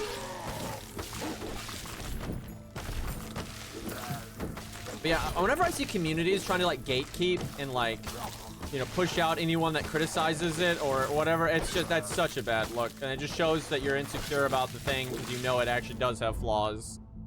And if you know, any kind of game or hobby or whatever is actually good, it can hold up to criticism. Because, like, what are you afraid of? Someone criticizes a game you like or a hobby you like, and it scares people away and then, like, damages the hobby, right? Like, and so if the thing is actually good and can withstand the criticism, there's no problem, right? If people criticizing a game actually holds water and makes people not want to play it, that's the game's fault. And again, if there's, like, misinformation and things like that, that's one thing. You know, if someone says something about a game that's just not true, right? Because I've seen that happen before. But I would say, like, with the gacha community, that shit needs to be criticized more, not less. And, like, what I saw from, like, Toho and what I've seen from a lot of people that try to defend gacha games is they try to call anyone that's criticizing them a grifter. And it's so dumb. And here's the thing, even if they are a grifter, right? Let's say someone is doing something for clout and whatnot, it doesn't matter. It doesn't matter, right? Like, if I say something that's true, Buddhism, by the way, if I say something that's true, even if I'm saying it with an ulterior motive, or if I'm doing, you know, if I'm evil or whatever, if what I say happens to be true, it doesn't matter, right? The message, the idea holds its validity regardless. Because, like, people will criticize people of parroting, right? Being like a parrot, where parrots will, like, speak things they've heard but not understand them, right? So they'll say, oh, you just heard a streamer say that and you're just repeating it like a parrot, right?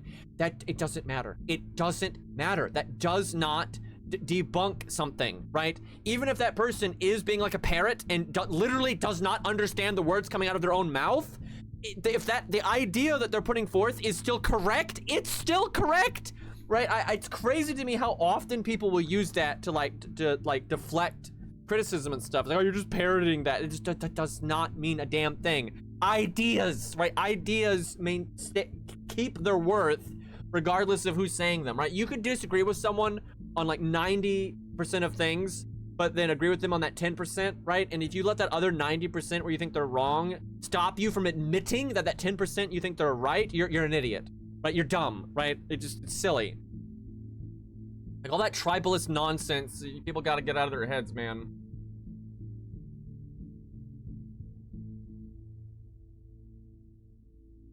I think gatekeeping is always bad.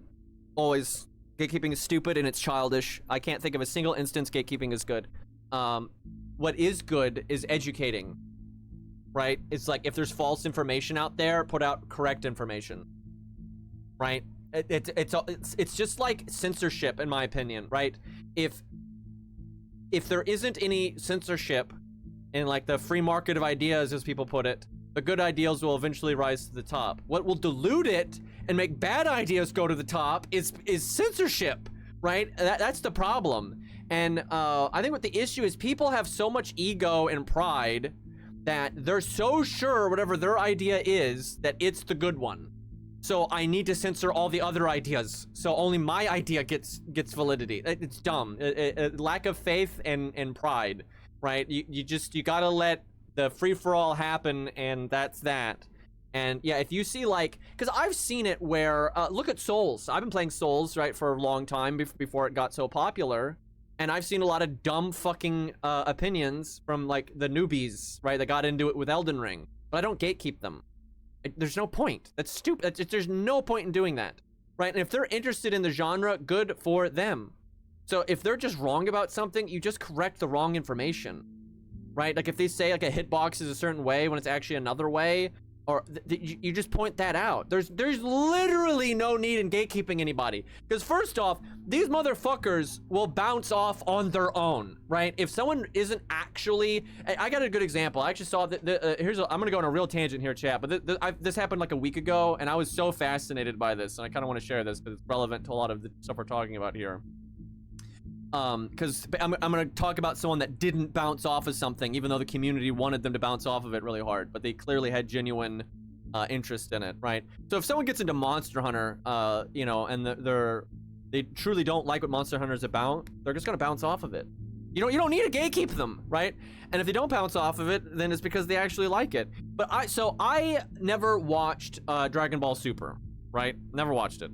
I saw bits of it, clips here and there, and you know, I kind of know what it's about, but I never, you know, it's after my time, and you know, the animation quality was horrible. which I don't think you can argue that. The animation quality is quite bad in Dragon Ball Super. And I just don't think it really, like, stayed true to what I liked about, you know, Z and all that. And Z is not that great of an anime either, really. It's just kind of a fun, stupid anime.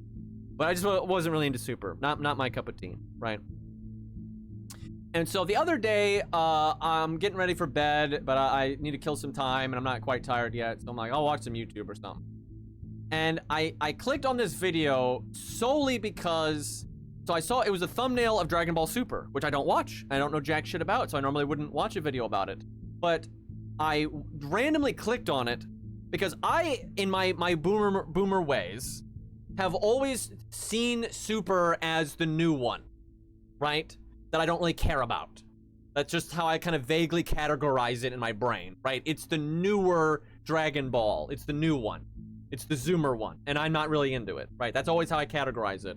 But so I see this video, right, of, I think it's pretty far into Super. It's like that big tournament thing, right? So I think it's pretty far, you know, it was like years into it being created.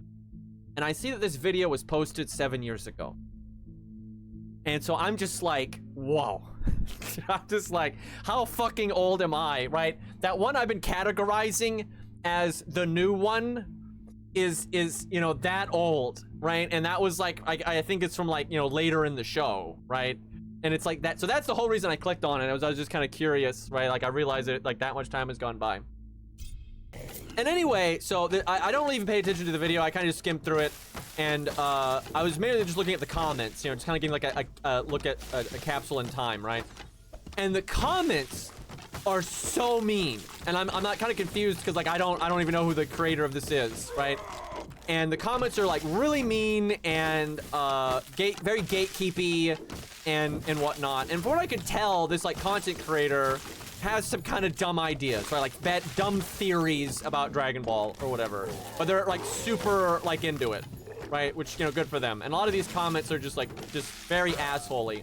So, but so I looked, so this is so wild because like this all happened and I had no idea, and it was so many years ago, right? This, you know, this video was like 7 or 8 years old, right? And then so I look up another video. I'm kind of like intrigued now, like what's going on. About another video that was made like 6 years ago or something like that. And this person is like shitting on this content creator that I just clicked on a video of, right?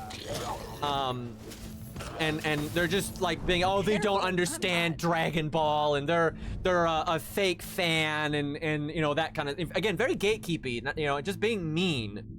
And some of their points were valid, where I think the other person maybe like wasn't, you know, the most intelligent about their theories or opinions or whatever, but you know, they weren't being mean, and where these gatekeeping people are being very mean. So I'm just like, what the fuck? And so this is what really got me though. So I noticed that neither of these people have made a video in years, right? They came and gone. You know, this era is over, right? It's so gone. Neither of these people had made a video in ages. But I had seen in this like massive amount of time that this person that was getting shitted on, you know, like 7 years ago, stopped making videos for like 3 or 4 years, and then came back and started making videos again, and then stopped again, right?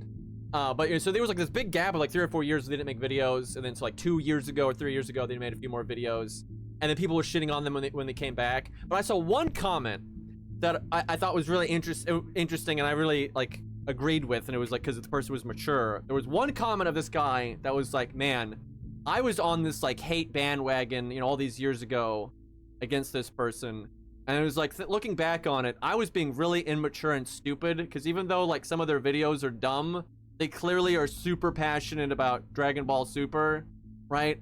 And like somehow they stuck with it even with all this hate they were getting. And I'm like, and they was just like, I was an asshole. And I'm like, good for that guy, because he's correct. Because even if this person was like, it's kind of like if someone got into Elden Ring, right? And they were making criticisms that weren't very valid and were clearly because they're new and they don't understand certain things and they don't understand like what's going on under the hood. But they're still like really passionate about the game. You're such an asshole for trying to gatekeep them. You're just I'm sorry, you're just an asshole, right? It's okay for people to like be new or not understand things or to have bad takes, right? You could like be into like whatever anime or movie or whatever and have dumb theories about it. You're allowed to do that. That doesn't make you evil, right? I think you're actually more on a line with being evil if you're actually trying to gatekeep people. It's just a shitty thing to do. Like, you know, if you want to, you know, criticize someone, you know, that's one thing, but like actually trying to gatekeep them and get them out of the community and stuff, that's super shitty. Like, it's so fucking shitty. Like, I really, the only like maybe exception to the rule I can think of here is if you know, you have hard evidence that someone is truly doing something in bad faith, right? Like someone is, they don't just have bad opinions or dumb opinions. They're spreading false information and they're doing it maliciously. And you don't have like a hunch. It's not like you think they're doing it maliciously. Like you have evidence that they are doing it maliciously. That's like the only fucking time I can think of where like air quotes gatekeeping is okay. But you'd have to be damn careful about that because it's really easy for you to just think you're correct and you're not. Okay, this boss is actually a pain in the butt. I think these like minions like buff the boss so she's invincible or something.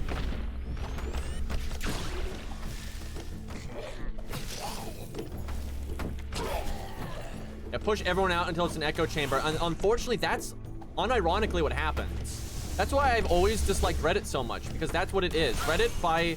Do you guys remember when I got hate for hating on Reddit back in the day? Like when I was a bigger streamer? That was crazy to me, because it's like... And obviously, the hate was coming from Redditors, obviously. But it's just crazy to me, because like Reddit is like fundamentally designed to like force out whatever the unpopular opinion is. And what's crazy is sometimes it's not even the unpopular opinion, it's just the like... So let's say you built up a base in a Reddit with a certain opinion, maybe it's a political Reddit or whatever. So like, you got a base that has X opinion, right? And then like 5% is Y opinion. And then you push that out, right? You downvote them, you censor them, you're mean to them, and they leave, right? And then over time, Y opinion is 5% again, and that gets pushed out. And then Y opinion is 5% again, and that gets pushed out. And then Z opinion comes along, and that's 10%, and that gets pushed out. Over time, the other opinions are actually the majority. It's just that they've been pushed out, you know, over time, and they're not all, you know, there at the same time, that they never build up, right? They never build up and gain any like, traction. I am doing so little damage. We were doing great earlier in the run, but now we're just like fucked. But anyway, yeah, I really dislike that about Reddit. I think that's just a horrible format for a website. I think it caters to like the worst kind of like tribal mindset that humans can have. And I think it's very unhealthy. So I've never been about it.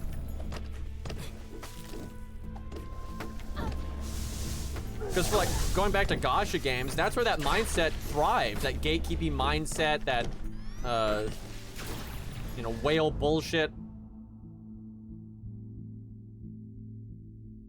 Yeah, I think as time has gone on, the issues with Reddit have become a lot more obvious.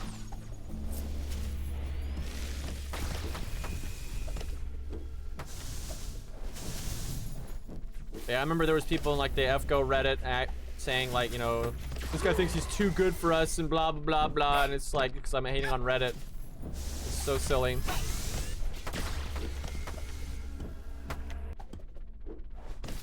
Bro, how am I doing so little damage right now? Also, who killed the music? You gotta kill the ads so she stops getting buffed. But I can barely kill the ads. My gear just bad. It's not amazing. I think the internet amplifies some of the worst human traits. It can. It definitely can. I think it can amplify good traits too in the right context. But what I find, unfortunately, is a lot of people that have good traits, they don't need the internet. So they're out living their life. It sucks. And not everyone on the internet's evil or bad, and sometimes they're just lonely or disenfranchised.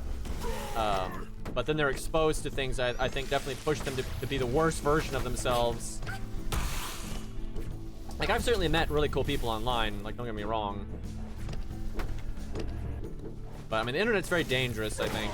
And it's just very easy. Humans are always very susceptible to like someone telling them what they want to hear, right? That's like the best way to manipulate someone, is telling them what they want to hear, not telling them what's true or what's good for them, right? And regardless of the internet, humans are very susceptible to that. I mean, that's why like cults are successful and shit. God, I don't know why my damage is this bad. But yeah, the internet is just very good at like telling people what they want to hear and validating them so they'll, you know, go along with you know, what they want. It's just manipulation 101.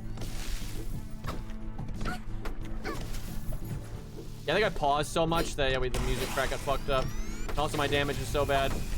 I mean, the final boss is about to spawn, and I haven't even killed her, so we clearly aren't doing enough damage.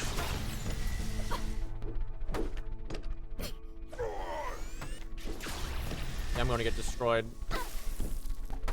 Like, both bosses are gonna be up.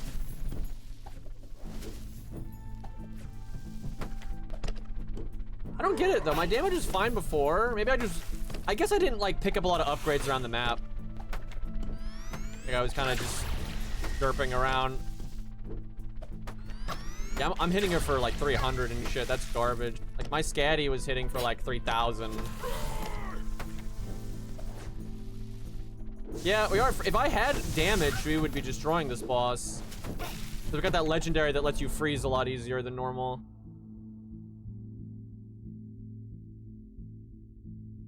Too late for a lot of this shit. I need something that will give me damage like right the fuck now. Well, that's not good.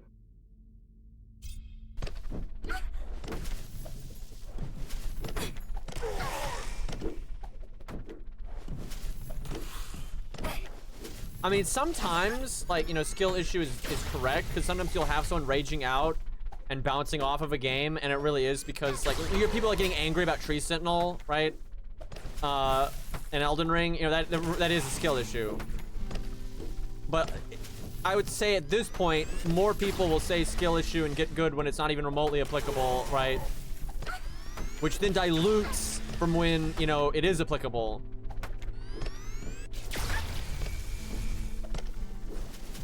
And because the thing is, most people saying that crap, they don't know the difference. They literally don't know the difference between like a well-designed proper boss that someone's just bouncing off of versus something that actually is cheap and unfair, right? They don't know the difference. So yeah, the final boss just spawned and the mid-boss is still alive, which I can't believe that's a thing. I don't think this has ever happened before. But our damage is just that crappy.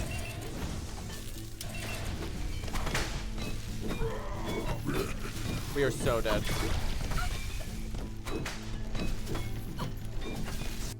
Okay. Well, I blame Reddit for this.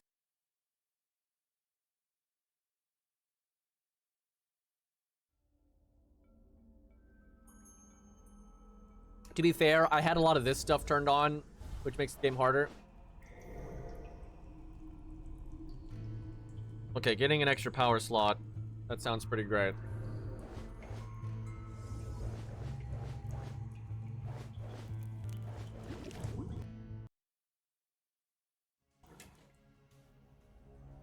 Do the new level again here. Yeah, my starting damage is enough, so I just gotta get some upgrades. All rivers lead to the... Okay. I don't really know if water's good or not. Okay, lightning.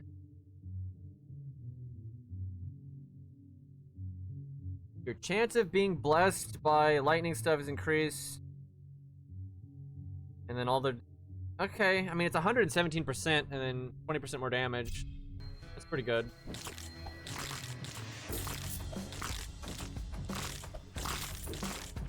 I do kind of feel like if I'm going to stream a kind of whatever game, I should be playing like EDF or something. I think it's a great game for just tomfoolery. Yes. Ooh. It's not lightning, so it doesn't benefit from that 20%, but... This did so badly last time, I'm going to try it again. Because it's a master version this time.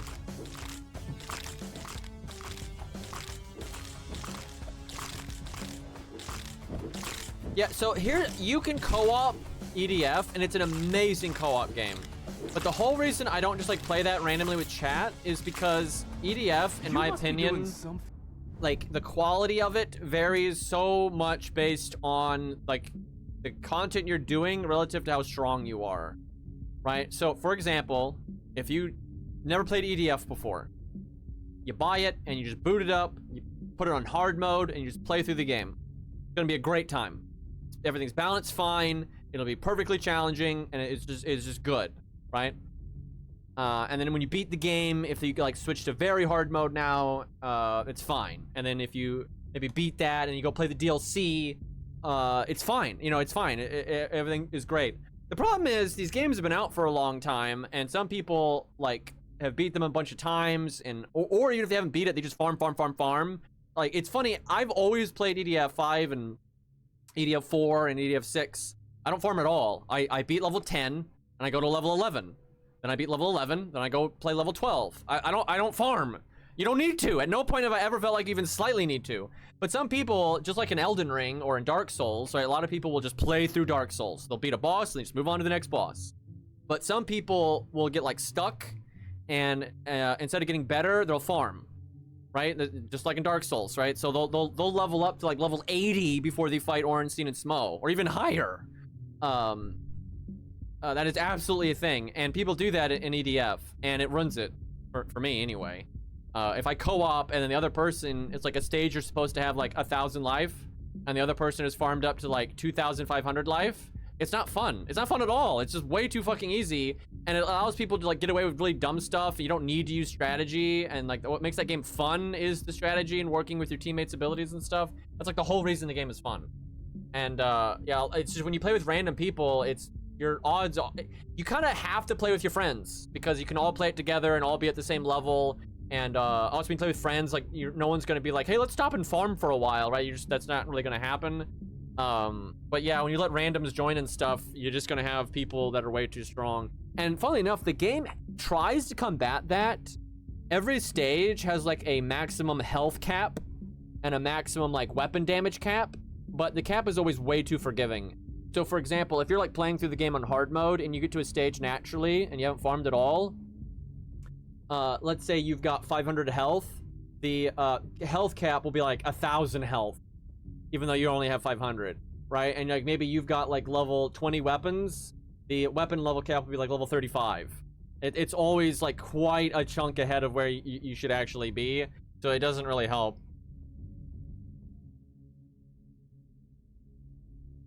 How do you find the right way to play? I mean, that's not even, I literally just explained it. It's not hard at all, right? Obviously for like you as an individual, what you enjoy is going to be what you enjoy. So like if someone plays Dark Souls and they enjoy, because there's plenty of people have done this, you know, they level up to like 200 before they even play the game. Like DSP did that, you know, Darkside Phil, he would always off stream farm and get crazy high level and then stream the rest of the game, right? I don't want to play that way. I don't have any interest in playing that way at all, and I don't have any interest in watching someone play that way. But if he wants to play that way, more power to him, right? The game lets him do it. He can play whatever the fuck he wants, right? And it's the same for Earth Defense Force, right? It's not like I'm not doing like some, you know, arbitrary challenge run, right? I just play the game, right? I beat level 1, and then I go play level 2. I don't go back and farm level 1 30 times before I move on to level 2. I just go to the next stage, right? You know, there's no, you know, complication to it. It's just when you, the thing is, most of the people you can play with have already beat the game like 10 times, right? And so they're just unbelievably strong, and then they'll just use the strongest stuff that they can, and it will make the game a joke. And look, I'm not talking from a place of ignorance here. I know Earth Defense Force very well. I have played through that game many times, and what I normally do is when my friend gets into it, I make a new character and I play with him with my new character. I don't use my old one and stuff. But like I got so many friends into it, and I co-opted with a bunch of people. I've played it in all level ranges and like on all the difficult. I have a lot of experience with this, and so like I know for me the game is significantly, and this part's not subjective, the game is easier when people are like over farmed, over leveled and stuff. Even if they're trying to handicap themselves, it's just gonna be much fucking easier. And for me, that's not nearly as fun, because then you don't have to like approach the encounters and like think about what you're doing. You don't have to like strategize with the other classes and be smart about like how you approach the stuff. You can just run and gun play like Dynasty Warriors, and it's so much more fun for me when it's not like that. And again, if someone enjoys it that way, you know, more power to them, but I'm not interested in doing that. And I know if I play with random people, even from my chat, they're gonna use the maximum health cap that they can get away with. You know, they're not, you know, it's just, they're always gonna do that. They're always gonna use the strongest weapons they have available. And those weapons, because again, I play these games so much, I know exactly what's happening. Like, generally, if you're playing through like hard mode for the first time, right? If you're at the point in the game where the enemies would normally drop, let's say level 30 loot, right? You're like that far into the campaign that on average the enemies are dropping and be level 25 to like 33 loot. That's kind of like the range at which the weapons can be. The weapon cap that people are allowed to use is always above that, right? If the enemies are actively dropping like level 20 loot, level 30 loot, the weapon cap will be like level 40 or 50. And see here, this is the important part. If you're playing through the game naturally, that doesn't matter because you don't have level 40 or 50 loot. So the fact that the game is saying you're allowed to use that stuff doesn't affect you because you literally don't have it yet, right? You must get farther into the game to get that level 40 and 50 loot that you're actually allowed to use. But when you play with other people, they have gotten that far into the game. They have that level 50 loot, right? And because the game allows them to use it, they use it. And they're not even going to think about, you know, what they won't even know. They won't even know, oh yeah, at this point in the game, a normal player would only have level 20, 30 loot. They wouldn't have this level 50 loot that I'm using. They don't know. They just boot up into the stage like, oh, they're on level whatever, and the level cap is this. Okay, so I'll use that. And then they just keep, you know, playing. And then the game is it's laughably easy, right? It's crazy easy. Because again, I know I've played through the game many times with many friends, and I played it solo, and I played it with randoms. And most random players, they're not like trying to make the game a joke. They literally don't know. They boot into a stage that you picked, and they see the level cap is 50, so they pick level 50 weapons. And then you only have level 30 weapons. And then they're just carrying, and it's super boring and easy.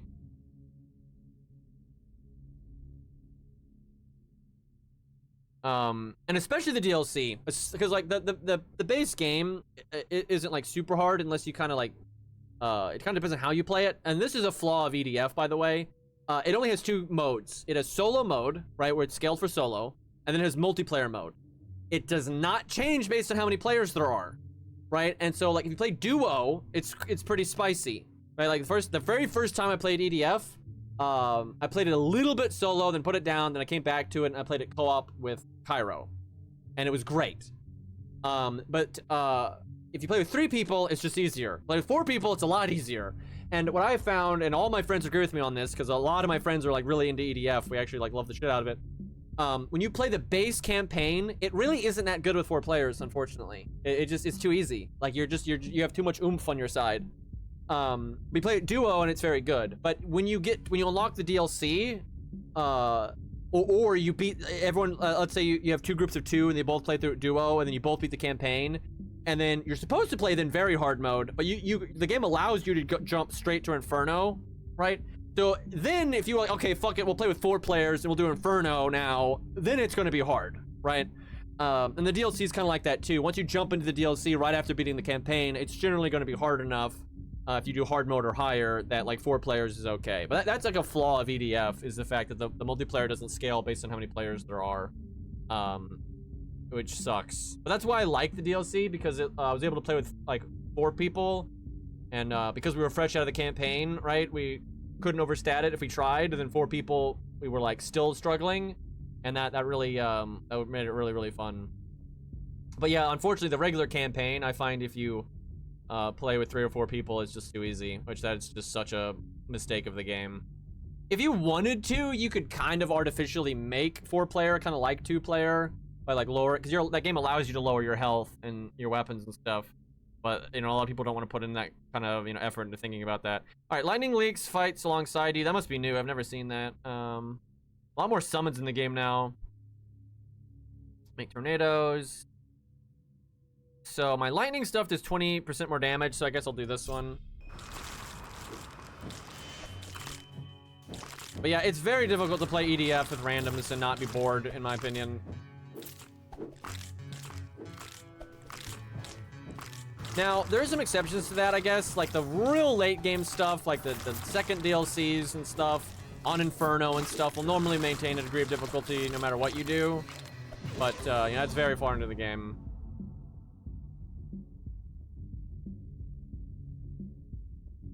I don't really want 2 blessings like that are going to be fighting for the proc.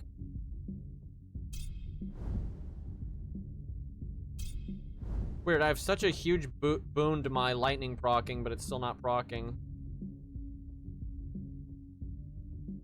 This makes fire stuff do 15% more damage. That is nice, because fire stuff is almost pure damage based, so fuck it, we'll do that.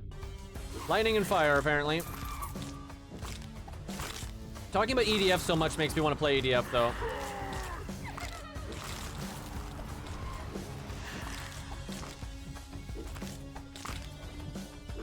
One issue I have, now I haven't finished EDF 6, and I've never done the DLC, and normally the DLC is like the really good stuff. But one issue I do have with EDF 6 is like, it's basically EDF 5, but better in terms of gameplay, right? It's just the same game, but refined, and there's like new weapons that are really fun and stuff. Like overall EDF 6, I'd say EDF 6's gameplay is just better than 5. Like, what's her name? The flying lady, I forget her name. Wing Diver. She gets like a beam saber, right? And it's really fun to use, right? And it's just like that. It'd be kind of hard to go back to EDF 5 now without, you know, the access to the beam saber, for example, right? But EDF 5 is so much more coherent because like EDF 6 is almost like a meme, because EDF 6 is like a direct sequel to 5, right? Like 5 was a new continuity, and 6 is a direct sequel to it. But 6 is all about time travel and like referencing stages and weird shit that happened in 5, and then like branching paths. And it's not coherent at all, right? It's a super bizarre game. It's just like super weird, and I think that's the best way of putting it. The story is just not coherent in EDF 6, right? Where 5 it is. And so it's just kind of a weird game to like start with. If you wanted to recommend someone get into it, it's such a discombobulated mess of a story, like on purpose, that it's an incredibly weird like way to start the franchise. But like gameplay wise, it's just better. Also, EDF 6 is kind of weird with like the enemy designs and like the colors and everything. It's just like very spacey and strange. Where like EDF 5 is just like kind of more like a color palette that you would expect, right? I like how these women just like stop possessing things and just like stand there and pose. And they, as far as I can tell, they don't do anything when they do that. They're just vulnerable. I think they like spawn lightning or something, but it's very odd. You don't tire easily. Yeah, they're aura farming unironically. Let's see. This makes my fire stuff do more damage, but I don't have any fire stuff yet, but that is nice.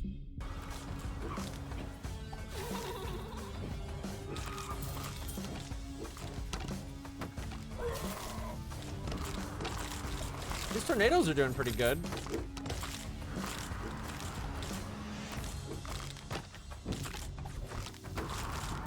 Oh yeah, I gotta get those map upgrades. Fuck.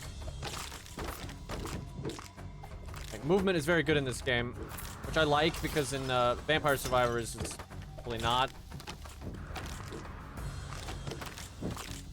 This game is like Vampire Survivors, but just way better, honestly. Way better combat. Better level design. Way worse music, though, I'll say that. I think this game is being made by a single person, though, but if I was him, I would definitely put some effort into, like, finding a composer. Banger music really helps.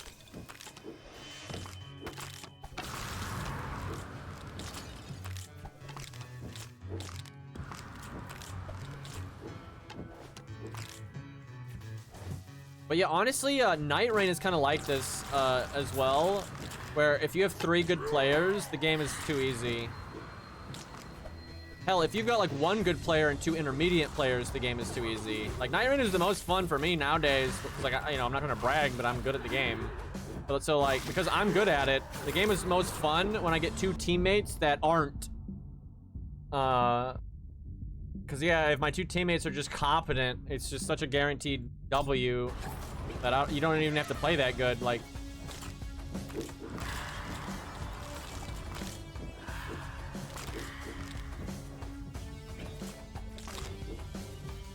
yeah, because if you have to carry noobs, you have to try. You gotta like if you mess up a parry or something, it's gonna matter. And the most fun I always have in video games, be it like Earth Defense Force, and this is one reason why I like it, is because it has these moments I'm about to describe, or if I'm playing an MMO or whatever it is when like shit's going wrong, right? You're like understated for the situation, or the tank died, or you know something, And then so you're in a tough spot and it's like getting kind of chaotic and you're trying to look for ways that you can be helpful. How can you take your mastery of your class or your character or whatever and apply it in a way that's going to help this fucked up situation? Because you need that value, right? You need to do things to generate extra value because you're in a bad spot, right? That's like the most fun for me. Is like I play a game, I really understand the character I'm playing, I know like a lot of nuances to it, and then you get into a circumstance where you need to do that stuff. And especially like if it's with friends and they're doing that as well and it's still hard. And that's why like the DLC of EDF 5 when we did it with, you know, out farming before doing it, was so much fun because it was like so difficult. Like the stages were basically non-stop. Oh god, this is bad. I'm definitely looking forward to Everdark Libra. I'm very much looking forward to that. Because he's one of the harder bosses. The only issue with Libra is he doesn't have a lot of health. So if you get like a good run and your stats are very high, you can kind of just blow him the fuck up before he does a lot of his annoying attacks. That's why I wish we had options like Risk of Rain. Risk of Rain lets you like buff the fuck out of the enemies if you want to. So it's like you're not going to blow them up in 2 seconds. It's just not going to happen. Right, like if I'm fighting the final boss of Night Rain, I want him to do his super form at least 3 times. Right? I don't want him to, like, normally with a good group, he either never does his super form at all, or he does it once. And a lot of times he doesn't even finish his super form and does like the exiting attack, right? He never gets to do it. You know, I want to deal with his like super form multiple times and try to like, you know, improve. And like if I fucked up the first time, I want to try to do better the second time, right?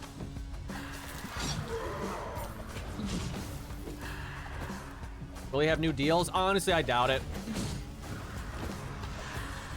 But I mean, I'm not going to be flabbergasted if he does have new deals. I just don't. That doesn't seem like something they would do.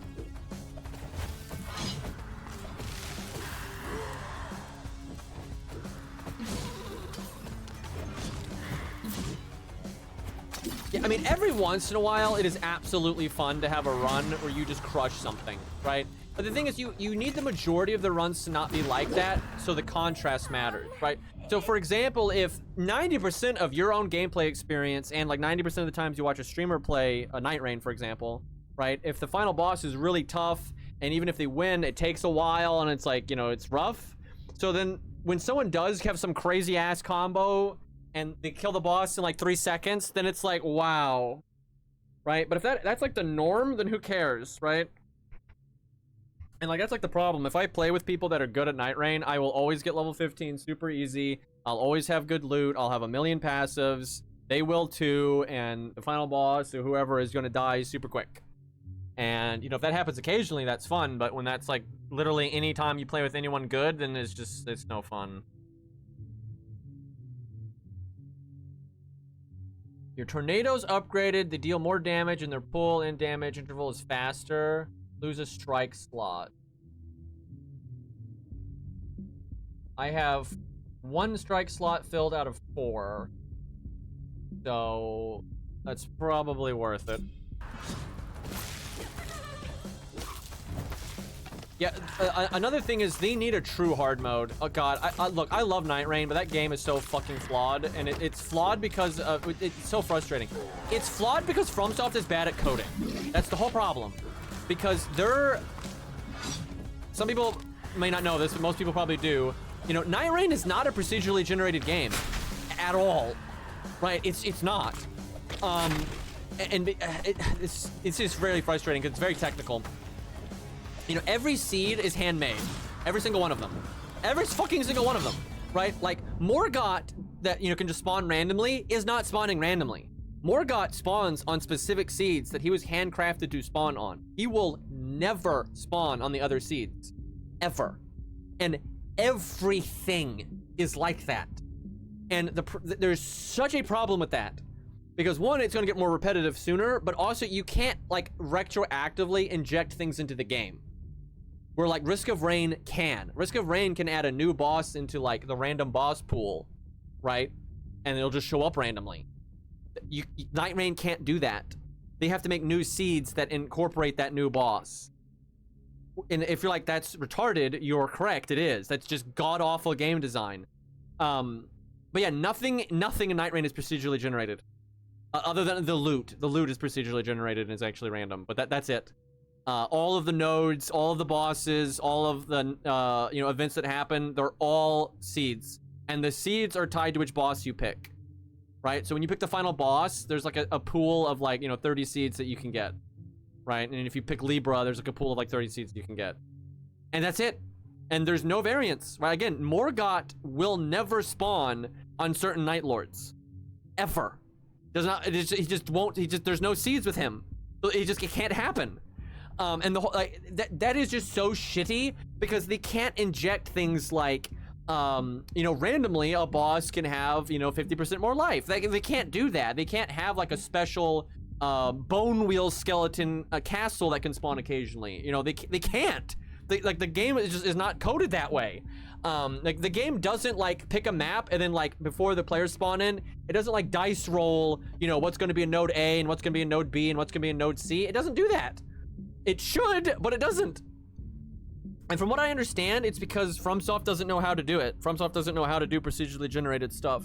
And God, anyone that knows FromSoft will like back me up on this. FromSoft does this all the time, where they will brute force a problem, and instead of like fixing the technical issue, they'll find an insane workaround. Right? They do this all the time in their games. It's actually nuts. And sometimes it results in them coming up with really interesting systems that other games wouldn't.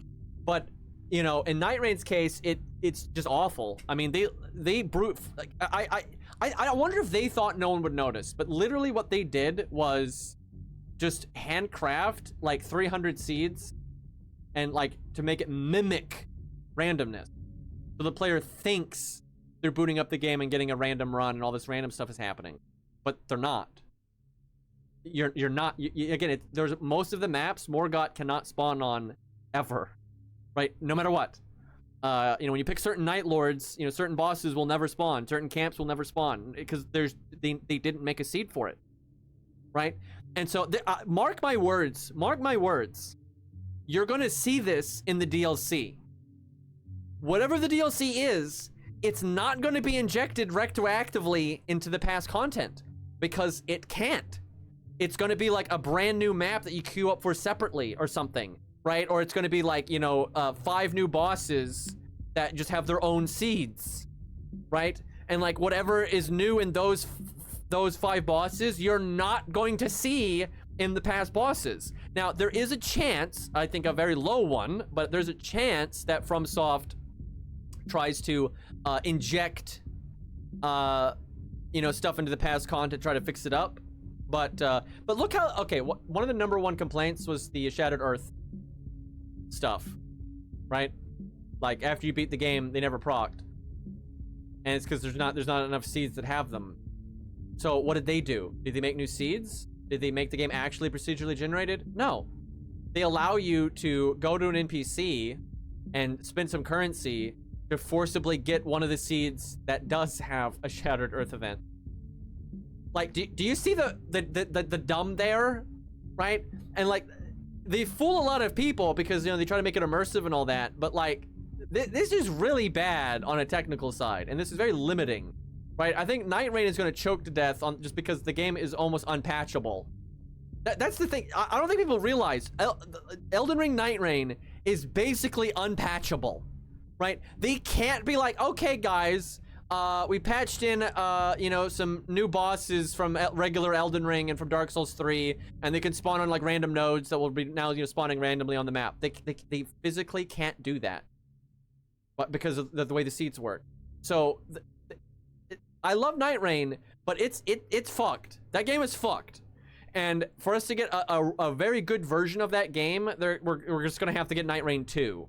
Right, or whatever they're gonna call it, right? And they will. That game sold so well for very little effort that we're getting a sequel eventually. Now they'll probably wait until like another big title comes out, and then they'll probably put it out after that. But like, it'll happen, and like that game might be like God's gift to me. But yeah, Night Rain is just not. There's not a lot they can do. There are 40 unique seeds for each boss, 20 normal, 5 for each Shifting Earth. Yeah, it's so dumb, dude. It's so dumb. Like, it's just a terrible idea. I don't know what they were thinking. Oh, I know what they were thinking. They were thinking they don't know how to do procedurally generated stuff, and they're like, well, we'll just mimic it this way. That's what they were thinking.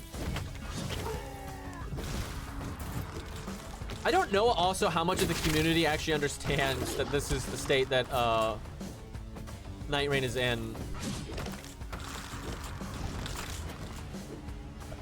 And like, I just don't see FromSoft being like, okay, let's get some like code monkeys in here and actually be able to procedurally generate a map. You know what's messed up though is it's not actually that hard to do, like retroactively. You look at the base map of Limveld, right? Because they do, even though there's no RNG happening, you know, it is designed where like nodes are module, right? You know, you got point A of interest, point of interest A, point of interest B, you know, camp A, you know, church location A, B, C, right? Like the map is set up that way, right? It's just the game can't like shuffle that stuff on its own. Let alone with any like degree of logic and stuff. Like if this doesn't spawn over here, then this must spawn over there, right? There's none of that. But they could do that.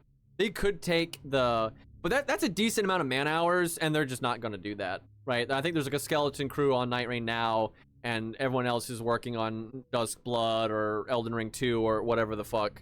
And they're just, I don't think they're going to commit the man hours to Night Rain to fix it up, because they're like, well, it already sold 5 million. That's a success. Good job, guys.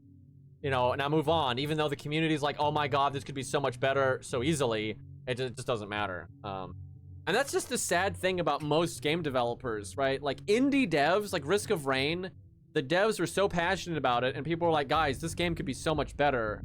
You do this, this, and this. And like over time, the Risk of Rain devs did it. They did like, okay, we'll keep adding, you know, new enemies, new planets, new biomes, new items. You know, we'll keep doing things to make it harder and more interesting. And over time, they made an amazing game with it, right? And ultimately with pretty minimal effort, right? Because they used the sandbox that was already there. But it took time. It took a lot of time. Big companies, even like FromSoft, they're just not going to do that. And FromSoft, as much as I love them, one thing, they're terrible at supporting their games. They are very much make it, do the best you can when you first put it out, and then drop it and go work on something else and hope what you made originally was good enough. And to some extent that's fine, but the thing is they don't always live up to what they could be. And some of these games with some twinks and some fine, because not everything needs fine tuning. No one's ever going to make a game perfect on the first iteration, right? So it's like, I mean, like FromSoft games especially, I think need like some real post-launch love. You know, like Elden Ring should have had covenants injected into it and shit like that.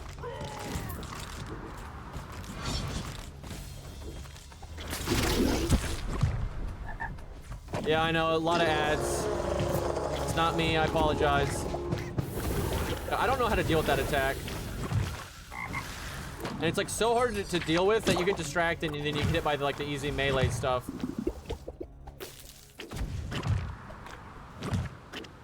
I need to kill this guy because I don't get any like proper loot unless I do kill him. What is body blocking me?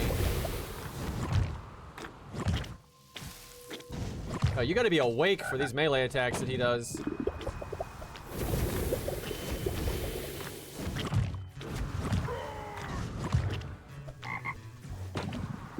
I'm getting fucked up.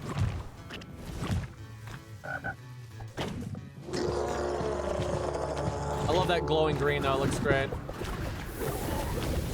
Dude, I have no idea how you're supposed to dodge that. If I was a faster character, I could do it, but this guy's really slow. I have no idea.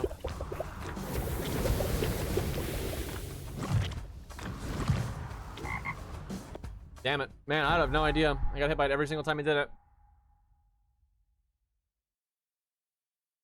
Honestly, though, his melee attacks actually are kind of fun to dodge. But, it's just so hard, like, having that attack come out immediately and follow you like that. And then you have these, like, very specific timing stuff. So, I'm glad I streamed today, even though this was kind of, I don't think a game anyone really cares about, because I have now convinced myself that I'll just play EDF. I'm totally okay with that. I don't know, what do we do, chat? What do we do? Like, we can like solo, we can play with chat, but like I said, it's just, it's kind of like with Night Rain, it's just gonna be way too easy. we could make everyone in chat make new characters, and they can only play them like on the stream. But then it's like, you could, again, if you play with 4 people, it's too easy. This is like the whole issue with EDF. It's like, I mean, in my opinion, like once you get to the DLC, it's a lot easier to play with. Actually, you kind of like need to play with 4 people. If you play like high difficulty DLC without farming, then your ass needs to play with 4 players. So I'm trying to think, because here's the dream. Is like the people that are interested in playing EDF make a new character, or if they've already have a character like just beat the campaign and they just want to wait on that, that's fine. But like, we duo through the game, and like, so for example, let's say Lost played it, Ort played it, and Marps played it, right? We play duo, and you kind of mix up who you're duoing with. And then the people that aren't in the duo, you know, just continue with, you know, they play what stage you're doing solo or whatever. And so everyone is staying on the same gear pace. Because again, the gear pacing is like everything. And like, when you're playing with the same people all the time, that's no problem. But when you're playing with Twitch, you know, big problem. But anyway, so then when we beat the game, then everyone is at the gear point of having just beaten the game. Right? And then you can play with 4 players in the DLC. The issue is I don't know how many players there will be. I don't know how hard it would be for chat to stay on pace with what we're doing. And you know someone's going to join the stream halfway through and not realize that they're supposed to stay on pace with the stream, and they're going to, you know, overgear and blah, blah, blah. There's just so many problems, right? That I don't really have a good solution to this. I mean, the best thing I can think of is like you just play with like the people from your chat that you know are going to get with the program. But yeah, I don't know. Because EDF is best when, you know, it is multiplayer and when it is difficult, right? And once you get to the DLC, that's like pretty easy to facilitate, but you have to actually make it there.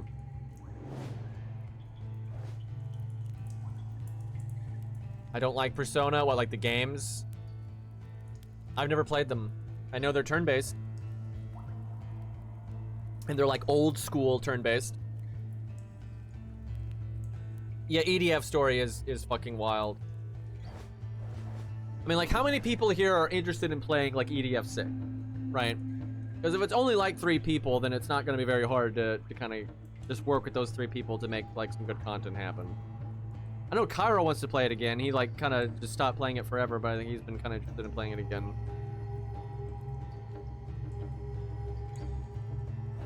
Oh, is it one of those games that there's all this, like... Oh, yeah, because, like, there's, like, school and shit, right? And you have to, like, make it to your classes, and like, you have friendship meters and all this crap.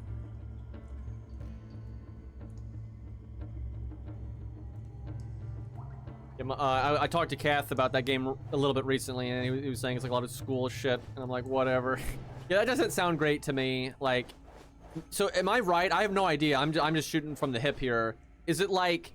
Day 1, and then like doing an activity, you know, moves you forward an hour, and you have to like pick within, you know, the hours you have in the day. You go to these classes or talk to these characters, and that opens up these side quests and whatever. And then by, you know, when it's 10 o'clock at night, then you go to the dungeon, and like you go there no matter what. You have no choice. Is that essentially?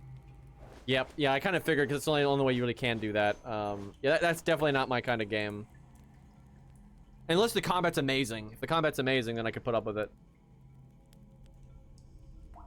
But honestly, it sounds like the combat's kind of like brain dead, honestly. It's kind of like, you know, a lot of paper, rock, scissors, water counters fire kind of bullshit. I don't know if I would like SMT more. I'm gonna be honest. Yeah, the kind of turn-based I like, honestly, by some miracle, FGO made a pretty good turn-based game when you were doing challenging content, right? Like Zeus and stuff with low stars, man, that was good. Very engaging, very fun. But that's very rare. Generally, good turn-based combat that I like is stuff like Paper Mario, right? And I think the best turn-based game I've ever played, I bet you no one here's ever played it. It's a game from the GameCube, PlayStation 2, and original Xbox era, and it's called Gladius. That is the best turn-based game I've ever played, and I love it so much. And yeah, I imagine no one here has any idea what it is. But it's basically, yeah, it's called Gladius, like the weapon Gladius. That's what, it's, the theme of it is like Roman and you fight in coliseums a lot. Sometimes you fight on the open field, but normally you're fighting in coliseums and that kind of thing. And it's kind of like old school Fire Emblem, except every time you attack or buff or defend, you play a mini game like Paper Mario. And it's great. It's just, I love it. Like, one, it's pretty combat focused, right? Because it's like Roman gladiator stuff. You know, you can skip all the story and all that. Not a lot of traveling from locations. There's a little bit, but it's not too bad. And it gets to the point pretty quick. And then the combat encounters are great, and I love it. Like, huge fan, and it's Roman. So, you know, you say that, Lost, but I bet you it's not. You know, I'm sure it's similar because I know it's like kind of like Paper Mario. But I would bet money that there's a bunch of shit in Gladius that I like way better. Because Gladius and Lost, you can't deny this. Old games are just built different, and a lot of times they just get to the fucking point. They just get to the goddamn point. And like Gladius is so like that. That game, it's like you just had a nice, easy overworld that you could move around incredibly quickly, and there's like kind of towns on a hub that you just got around really fast. Nice and snappy, and then like you go to the town and it's a nice clean UI. You don't have to travel around or like any of this bullshit. It's like so snappy, and it just gets right to the combat. So good. You know, that game might be good because I like Paper Mario. Like I was gonna say, I like Paper Mario, and it's kind of like Gladius. But yeah, my God, dude, old games are just. Some old games are trash, to be fair, like really trash. But like I bring this up a lot. You know, Mech Commander. Is so similar to FGO in so many weird ways, like the way you customize your units. You have like mechs, which are like the characters in FGO, and they have pilots, which are like the craft essences in FGO.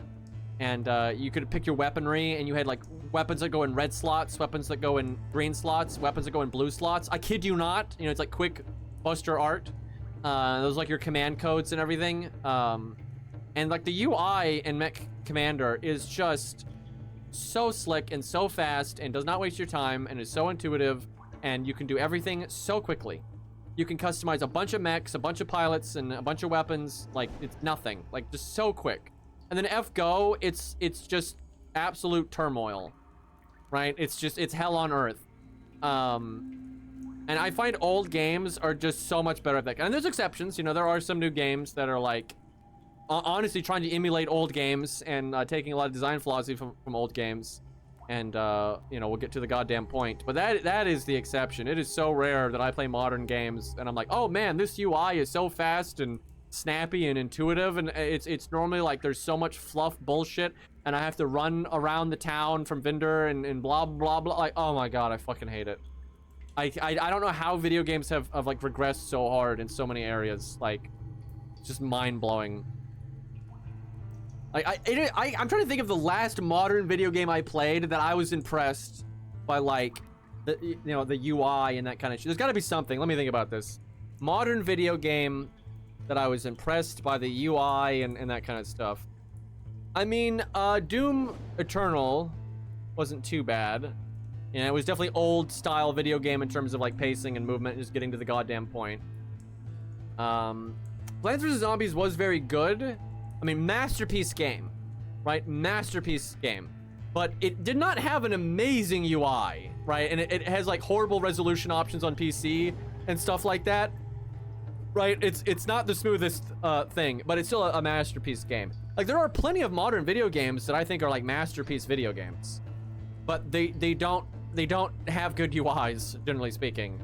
And good optimization. And again, Lost knows what I'm talking about. I mean, like, modern games are not optimized worth a fuck, and their menus are trash, and they have to load all of the time, and they waste your time everywhere. But like, I love Vandictus. That game is optimized like dog shit, right? And like, look at how much time that game wastes. You have to run around this stupid town, right? When it could just be a menu that you could just be nice and snappy, right? I just hate that shit. They had to fit it on a disc, so they had to optimize. That's true. That's true. That's where like technical limitations can be very useful. You had to use your space really well. Yeah, that doesn't exist anymore. I never even thought about that, but that's super true.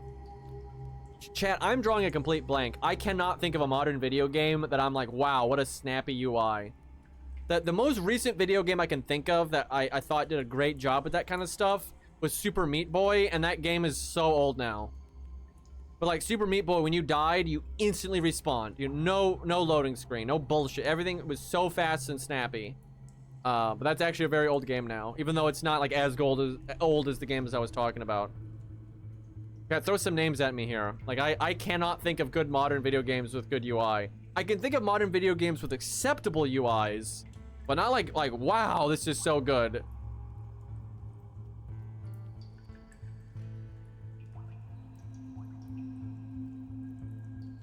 The last game that I played that was snappy was Split Fiction. I don't even know what that is. How recent is that? Drawing a blank. Yeah, I mean, dude, it's just an aspect of games that are dead. You know, now we're all like about presentation and you know, that kind of crap. It's like you gotta have the menus do flashy stuff like transitions when you click buttons and stuff. I fucking hate that. Slay the Spire. Let's see. I mean, yeah, it's pretty snappy. Yeah, I'd say that's fair. I wouldn't say it's like the master class UI, because it's such a simple game. How could you fuck up the UI? Well, actually, I can tell you how you fuck up the UI. Like you click play and it has to like play an animation and you know, all that kind of garbage. It doesn't do that. You know, it doesn't do anything to get in your way. But it is a very simple game. And what I mean by that is they don't really have the opportunity to flex their stuff, right? Like that Met Commander game I was telling you about, and like FGO, they have the ability to really flex their UI muscles, where Slay the Spire doesn't really have the chance to even do that. But they do have a good UI that doesn't get in the way. I can't think of anything in like Slay the Spire with the UI that's bad.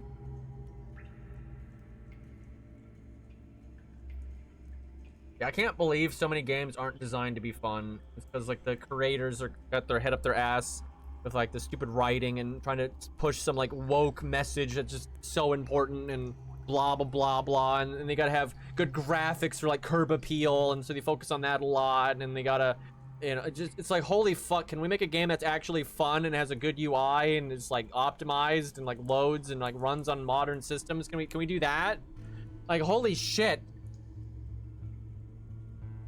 Have you heard of It Takes Two? I've heard of it, but I've not seen any of it. I've been told to play it a million times. But yeah, it takes two, so there's the problem. SF was decent. What's SF? Split Fiction is the same dev. Oh, so is it like a co-op game? Yeah, I mean, is it like a smaller dev? Because I swear to God, anytime a modern game is impressive, it's made by a small developer. Like just every fucking time.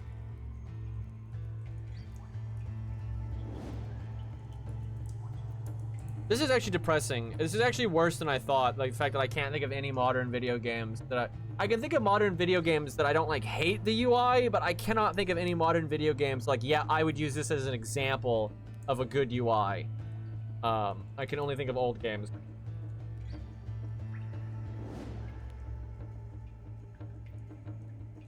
Because like Dark Souls, great game, terrible UI.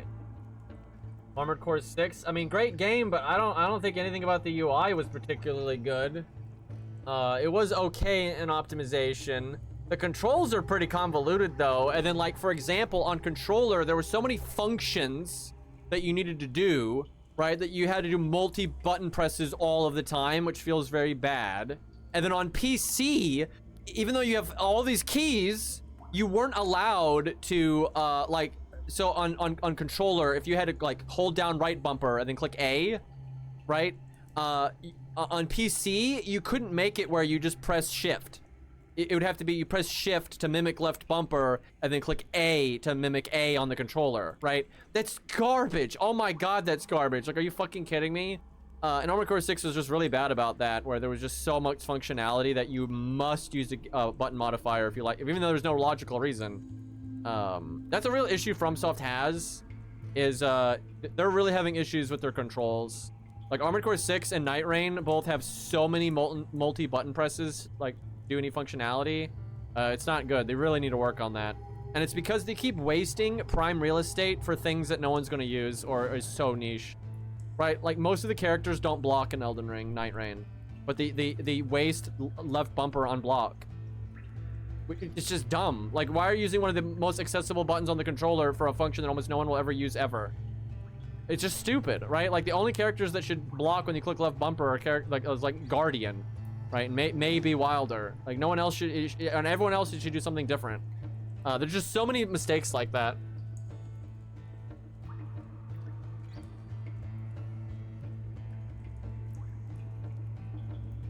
I never played a Pokemon game. Mapping in the inventory. Depends. Unfortunately, UI is just a lost art, you know, and that's a saying for a reason. It happens all the time. All the time. It's like when Disney, you know, the animation company, one of their 3D movies, they wanted to have a callback to like their, you know, 2D animations and stuff. And they realized that no one that worked for them could do 2D animation.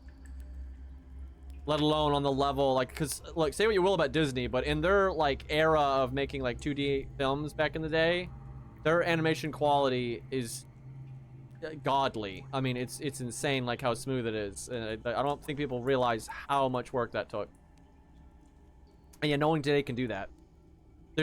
I mean this. I don't think there's a major studio that exists in the modern world that could produce, like, The Lion King. They can't. They're so incompetent, and there's so little talent, and like the way money and marketing is handled, like no company could actually successfully do it right now. It's just not possible. Because one, there's less talent than ever, and then these companies are just like incapable of functioning optimally enough to produce something like that. And there's a lot of things like that, because so like 2D animation for the most part is a lost art. You know, there's still people that do it for fun, like on YouTube and stuff, but they can't do it on that kind of level. And there's a lot of stuff in gaming like that. I think UI design is unfortunately a lost art for the most part. You know, I'd agree with that. The original Overwatch did have a pretty good UI. I would not list it as like a masterclass in UI, but it certainly didn't do anything like awful. You know, it definitely better than a lot of this modern crap.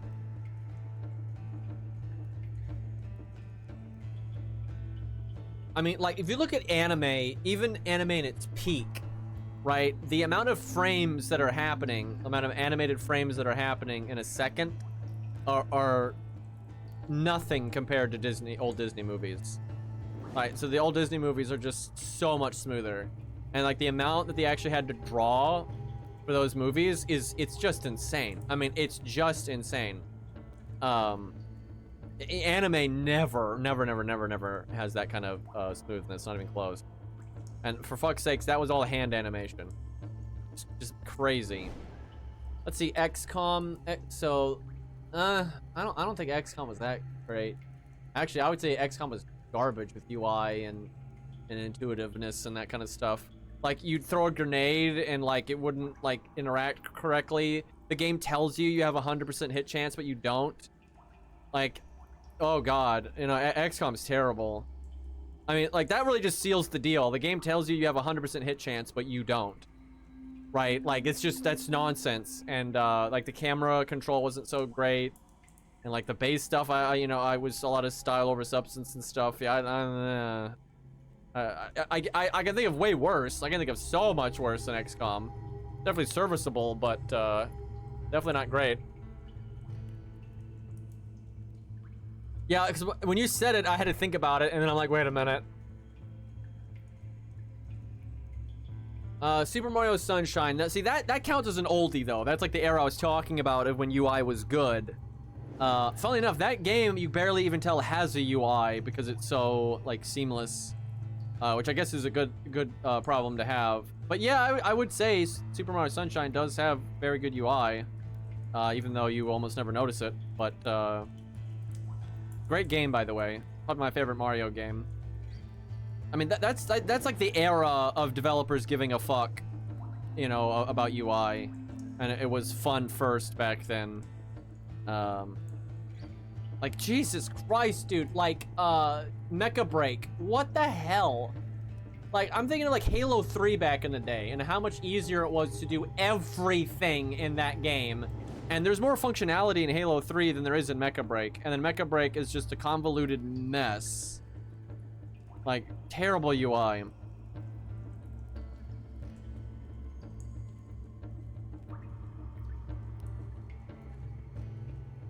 It's not old. 2000 was like 5 years ago, right? Man, I wish.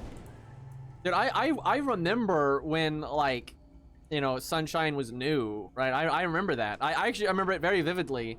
I was hanging out with my friend Kai and stuff, dude. Yeah, that's like prime real estate in my memory. But yeah, it's so long ago. And I like Halo 3, dude. Everyone always says Halo 2. I liked Halo 2, but man, Halo 3 was so much better. Like, it ran better, frame rate was better, graphics are cleaner. I think Halo 3's graphics like hold up today because like a great art style. It was so easy to get into a game. Game modes were super fun. You had lots of like very skillful game modes and more like casual game modes. It was so easy to like do what you wanted in that game.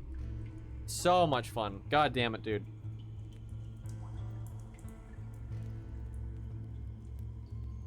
Yeah, Nintendo probably has some of the better modern stuff. I hate Nintendo as a company, but I'll definitely give them that. They probably have done the best with UI.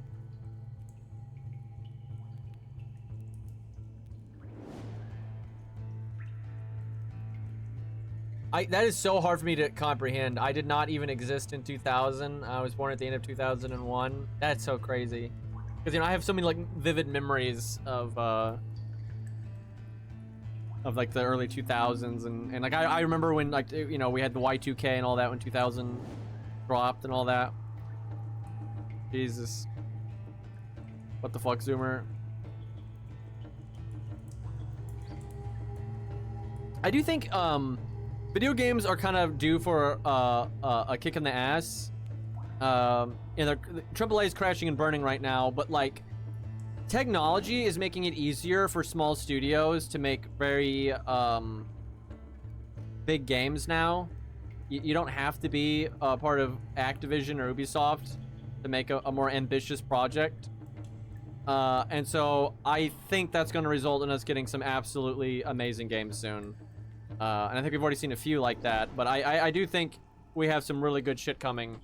Because I know Lost has talked about this, and I felt this way a few times, but not in a long time, because I kind of just figured it out like I think Lost did. I think a lot of people have this like feeling of like burnout, or they just don't like enjoy games anymore. It's really, and maybe it is for some people. I don't feel that way at all. I go outside a lot, right? So I still like games, right? Like I've tried to like change my life a lot in the last 5 years and, you know, do more things in my personal life, and it's been great. But I still love games. I still love them. It's such an interesting hobby to me. And there's so much there to like analyze and enjoy. And I haven't lost my love for video games even a little bit.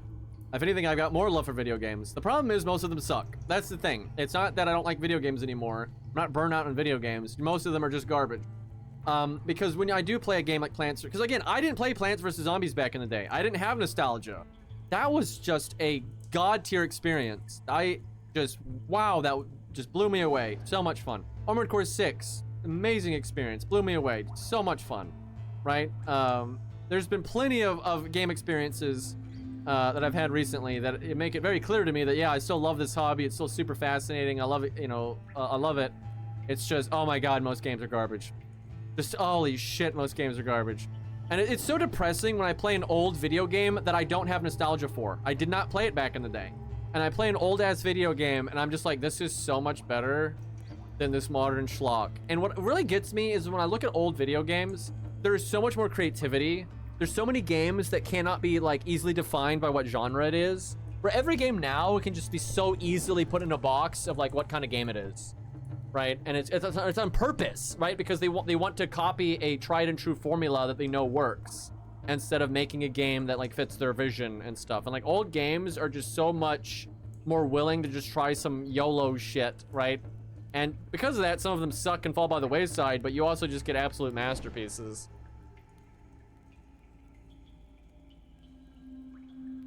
I thought I was getting too old to enjoy games, so I played Doom Eternal, and then I realized I was just playing shit. Yep. Oh yeah, that BlazBlue game, right? That BlazBlue game. You know, they did that big update recently with like Bullet, so I played it again, and I'm like, oh my god, this game is so good. right? And it's like it's such a good roguelike. It does so many things that like every roguelike should do, and they just don't. And then I play Night Rain, which although is a game I love to death, and it has these Night Lords that I love so much, they do everything wrong, and it's like it's just fucking fuck. So Night Rain is one of the weirdest game experiences I've ever had because the Night Lord bosses are chef's kiss, right? Especially when you don't overgear them, right? Because it is a roguelike, obviously you can overstat them. But when I play like solo or in a group, either way, and you know, maybe you're a little bit scuffed, so you gotta, you know, it's a bit harder and you gotta like respect their moveset more and all that. They are so much fun, man. Like, they have such a rhythm, and they have such a varied moveset, and like the light, like kind of MMO gimmicks injected into the like iframe dodge timing gameplay. It's great. It's so great. It's so great that I hate that we only have 8 of them, right? I'm like, these bosses are like exactly what I want out of a game like Dark Souls, right? And so this is the dream. I'm scared because I don't think this is gonna happen, but I want them to make Elden Ring 2, right?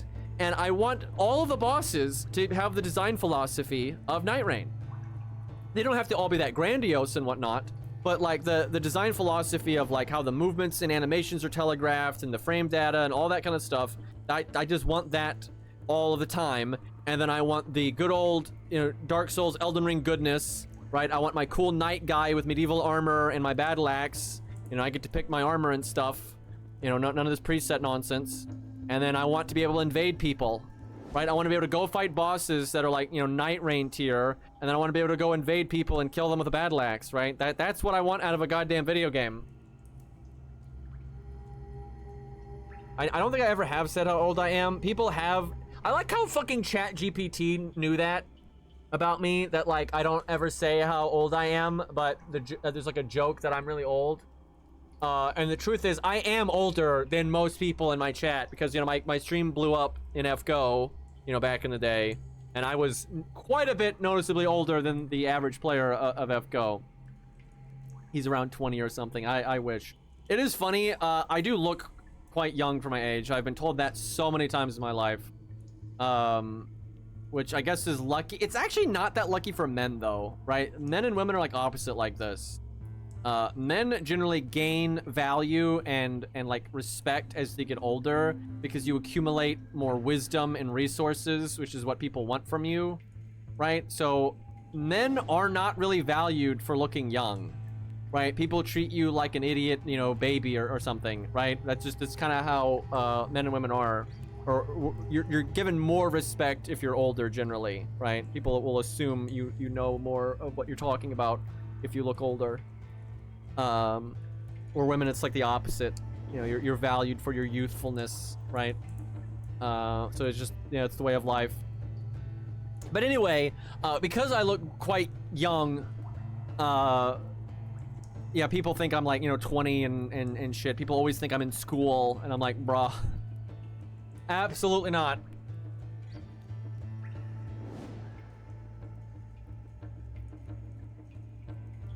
Yeah, what's metaphor? I keep hearing people keep bringing that up. I don't know what that one is.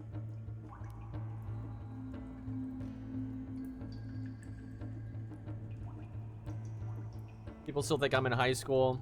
Yeah, like my skin is quite healthy and stuff. Like I don't have any wrinkles or any of that. My family seems to kind of just age slowly. It's very common in my family. But yes, I mean I'm older than Lost. The only person I ever knew in my chat that was older than me is I Love Arjuna. She's older than me.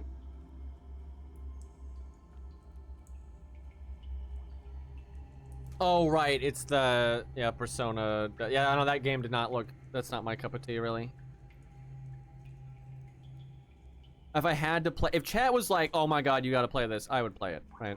Because I will say, it can be, any game can be enjoyable if chat's into it.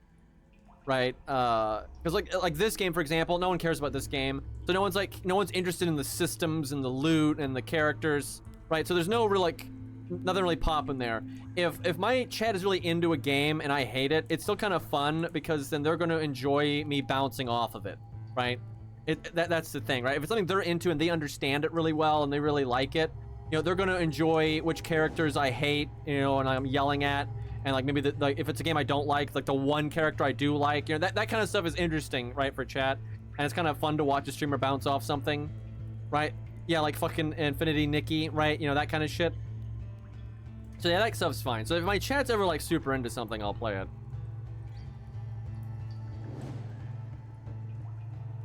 Yeah, that's what everyone's saying is that fucking horse game. I guess I'll have to play it because I know like everyone and their mom is playing it. So I'll tell you now, I'm definitely gonna bounce off of it quite fast. The minute God, why can't it like? Because there's a degree of gacha games that I can enjoy even if it's not my cup of tea, because like they normally have varied. Because here's what normally happens in a gacha game that I don't necessarily like. I end up using the 10% of the cast that no one else uses because it's the only people in the game that I like. And that's why I like when they have good variety, right? So like everyone else is like using their waifus and shit, and I use the generic guy with the cool helmet, right, or whatever, right? And like my whole roster ends up being like that. And so I kind of enjoy that unique experience, right? But then you have these games where the entire cast is female and everyone's a waifu, and it's like there's nothing I can do here. I cannot work with this.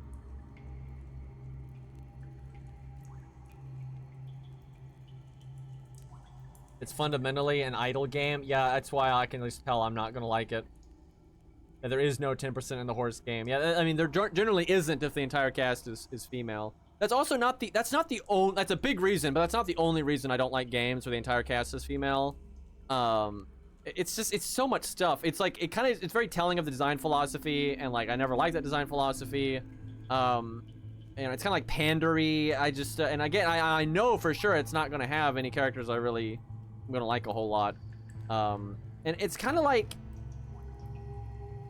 how do I put this? It's hard for me to grasp why anyone likes those kind of games, right? Because like, even if you like your waifu, if the entire game is waifu bait, I don't get how you're gonna appreciate that one waifu you like when the rest of the game is just like fishing for that. I don't get it. Like I don't get it.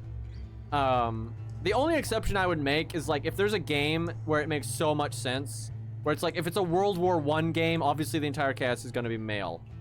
Obviously, right? Like there's some rare circumstances where it makes sense and it's not even contrived. And what games try to do is like only women can use the jewel from the moon that allows them to pilot the mech, right? That's dumb as fuck. That's just contrived garbage. I don't give a fuck about that. But if there's like an actual reason, right, that it's like very grounded, then it's not that big of a deal, and it can actually be an interesting like insider perspective to something.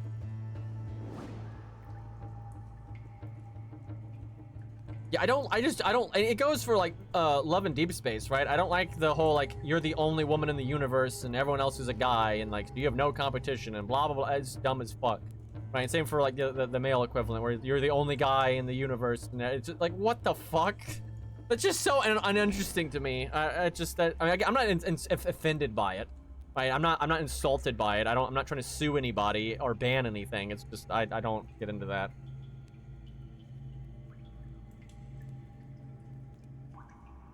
Yeah, it's like everyone has like their suspension of disbelief of what they can and can't put up with, and yeah, that's just a bridge too far for me, right?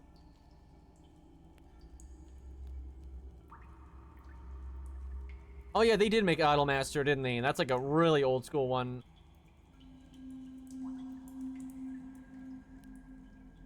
So Claymore is kind of odd.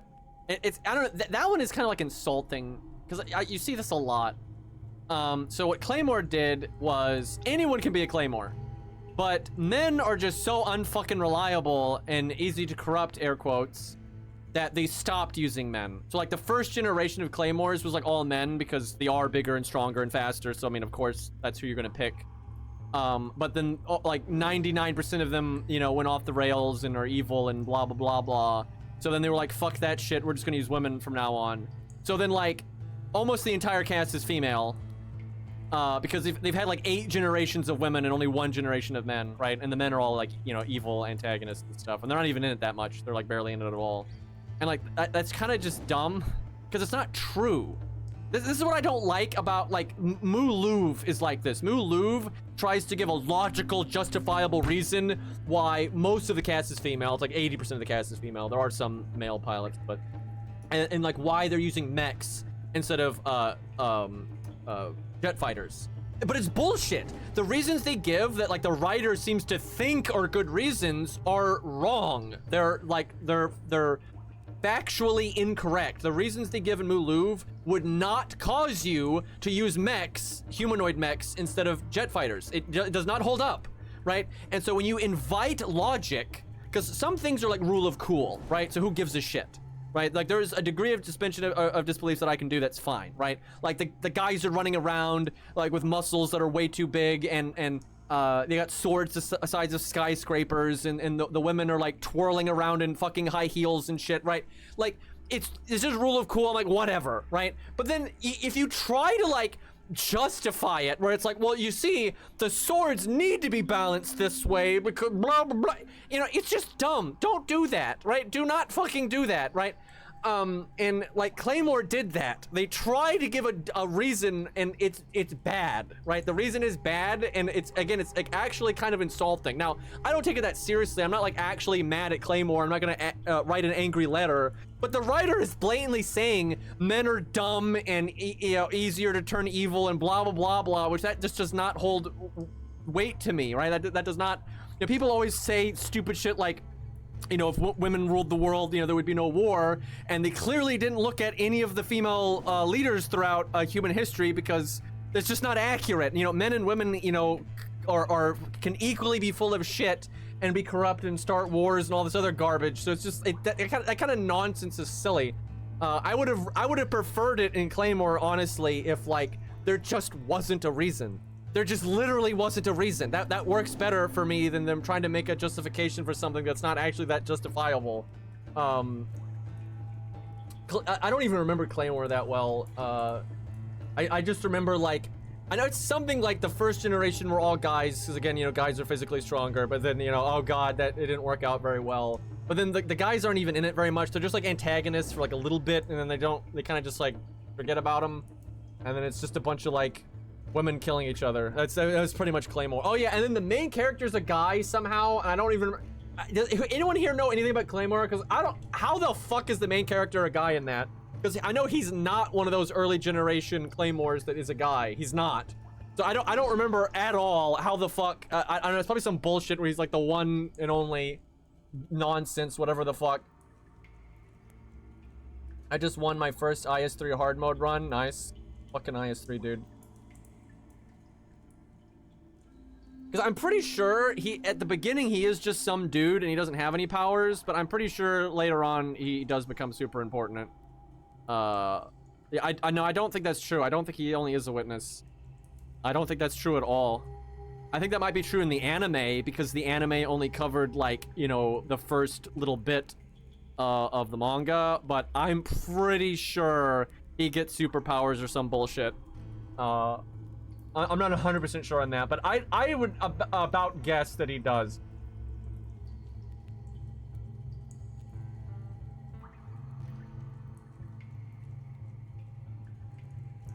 Because here's the thing, why is it, chat? Why is it that you have all these games in anime that like try to come up with a gimmick like this? I don't understand. I don't get it. Why do you need like Claymore to be where like 95% of the cast is all women? Why?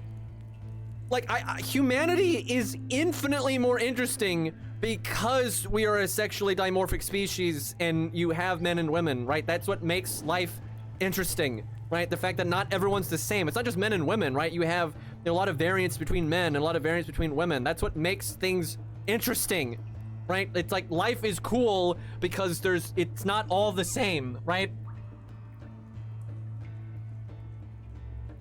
But for some reason, you have all these video games in anime and shit that are just always trying to come up with some dumbass gimmick as to why everyone's a woman or everyone's a guy. I do find it funny. I will say this. I do find it very funny that the industry figured out that they could pander to like that waifu culture pretty early on, right? So a lot of games and stuff got made where the entire cast was women, right? That happened pretty early on. And then people kind of just assumed you could not do the opposite of that. But recently they figured out, oh no, you absolutely can do the opposite of that. And it's been some of the most successful, you know, content ever, right? Where you make the entire cast men and you know it's all like a thirst trap, and it goes incredibly well, right? It took the industry quite a while to figure that one out, but yeah, that it was discovered.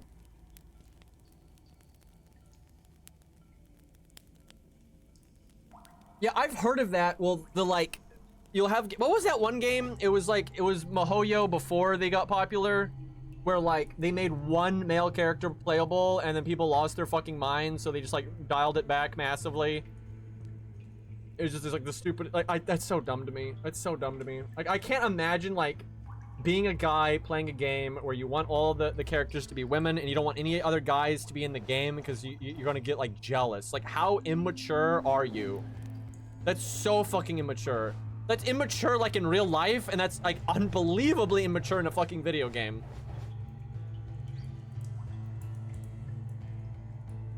I would be curious because this like new age of people realizing that, you know, women like hot men, that's like, it's like new. So I don't think they've had that drama yet. That hasn't happened yet, where you have a game that's like, it's been all male characters and then randomly a female character becomes playable. Now, it might not happen because it's like so like documented now not to do that. I don't know, if enough time goes by, it's got to happen eventually. Right, it's gotta fucking happen eventually. And I would not be surprised. I don't know, what do you think, Chet? Are the women gonna respond better? I think they will. I think. I'm not sure, right? They might respond in literally the exact same way because these games attract a specific demographic. So I'm not sure. But I suspect that the women will respond way better to like a rare female character being playable in a game that up to that point had been all male characters. I have a feeling they will respond better than the guys have, but I don't know. We might have to wait a while.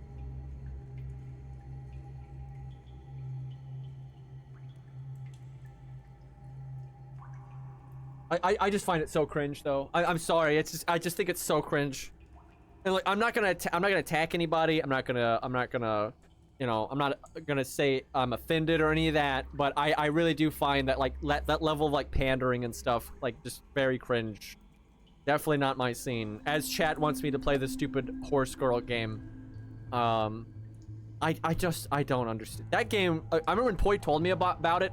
First off, you gotta understand, it was hard for me to grasp that was even a video game, and then over the next couple of weeks, it became unbelievably popular. Because Poi told me about it like before it like blew the fuck up.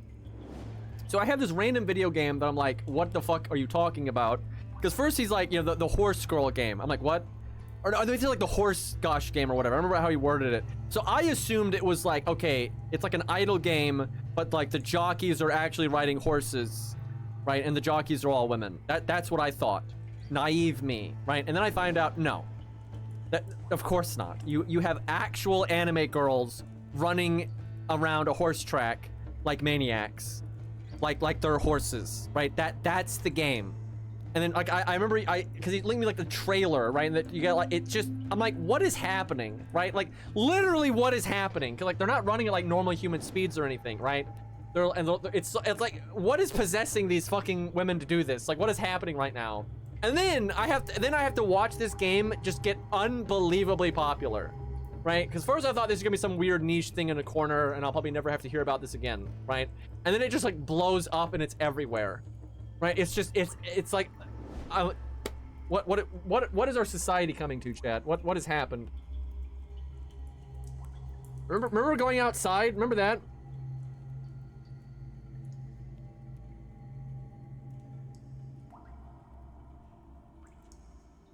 Media for Chads, We're progressing. No one thought it was gonna be this popular. Yeah, probably. Why is it this popular? Maybe don't tell me and I'll play it and I'll try to figure it out. I don't think there's gonna be a reason. I'm gonna be honest. I don't think there is, like, cause it's not very fan servicey, right? Chat confirmed that a while ago. And it's not like, it's like cutesy. It's not fan servicey. And then it doesn't have a lot of gameplay, right? So I don't understand. Is it just like super chill, right?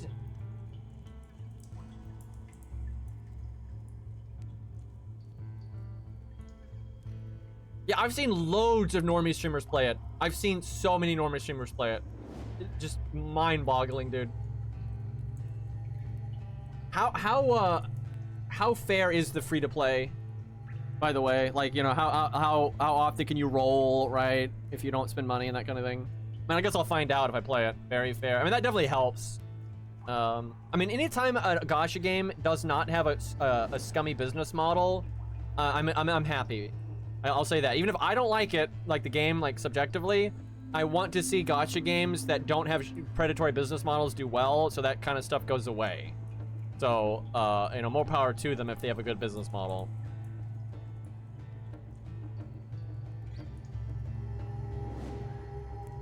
So, also, I'll say this. This is another reason why I think the games like Love and Deep Space and all those games that, you know, target the ladies, why I suspect if they did add a playable lady, it wouldn't really cause a problem, because there's always been a sizable part of the player base of the games that are nothing but women, that women still play, right? That's always been a thing. Like all the idle games and all that shit, it's always been a thing. Because I'm sure there's a bunch of women playing the horse game. There's no way there's not. There's no way there's not. So that's why I suspect that they won't freak out. I don't know, man. They're kind of rabid over there too. I have heard that. I have heard that. It does, I guess, attract that demographic. Yeah, I don't know. We'll just have to see. Because hopefully it'll happen. Just because I want the stats. I want the data. You know, science experiment.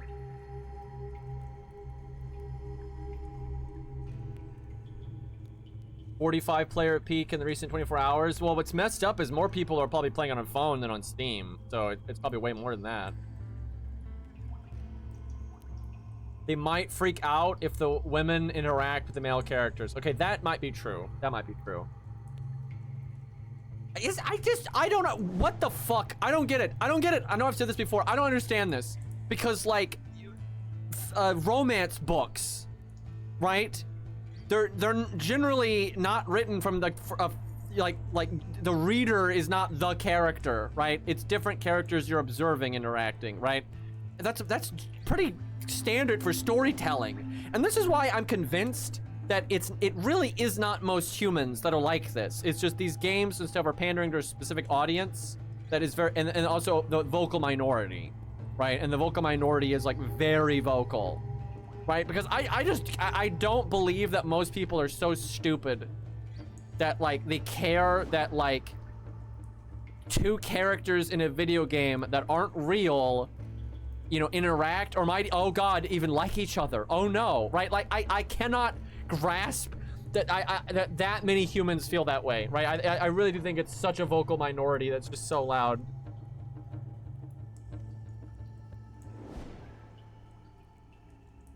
I mean, there's certainly characters that are designed to be more self-inserty, but they're still, you know, they're named and they're their own character and blah, blah, blah, blah. But, you know, it's certainly true that plenty of books and stuff, the perspective character is more of a easy character to put, you see yourself in their shoes kind of character. Which is really funny because I never understood that for a really long time, because I'm weird, as you can probably know from my stream. I have very, you know, weird sensibilities and tastes. So all the characters when I was growing up and all of the things that were supposed to be self-inserts, I did not see as self-inserts. I could not see myself in their shoes easily, right? So they were these weird aliens that I'm like, why are they acting like that, right? They were so weird to me, which maybe is why I don't like self-inserts now, because I just never saw stories in that way. I don't know. But yeah, all those stories and movies and so on and so forth where the main character was supposed to be like a character that was easy for you to see yourself in their shoes, I never saw myself in their shoes at any point. So yeah, the whole thing was super weird. I think that if you're gonna do a self-insert, it has to be like, it's literally not a character. It has to be like you make the character and you decide everything that they do, right? That's like the only way it makes any sense.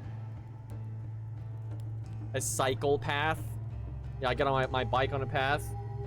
Funnily enough, I am definitely not a psychopath. I'm actually, you probably don't believe this online, but anyone that knows me in real life will back me up on this. I'm very empathetic. I'm actually crazy empathetic. I don't sound it, but like I'm extremely good at empathizing with like hardships of other people and thinking about things from other people's perspectives and things like that. I'm actually very, very, very empathetic. So definitely not a psychopath, but yeah, I'm sure I don't come across that way, but that's what a psycho would say.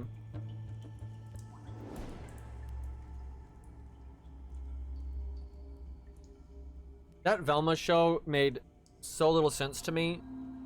Because, and yeah, that definitely was a self-insert, but I just don't understand. That show was like, for the most part, it was like incredibly woke, but then it would just randomly do things that would obviously make woke people very mad. And I'm just like, I don't know who their target demographic was, right? And maybe that's the thing. Maybe it didn't have one, and maybe, and I guess that's in some ways a good thing. But that show was just yikes. And like it was so insulting to like the original series. Like, obviously the creator had no interest in the original series and was just leeching off the brand. I hate that. Like you see that with Lord of the Rings now and Star Wars and stuff. So not a fan of that. Because like I'm gonna be honest, not really a big Scooby-Doo fan.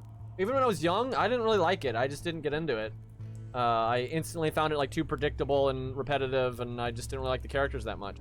It wasn't my cup, but it's just not my cup of tea. I would never like make a Scooby-Doo show myself and like try to insult what it was, and you know, not at all. It's, you know, I have respect for something even if it's not my cup of tea. Yeah, I guess the demographic was the writer, I suppose.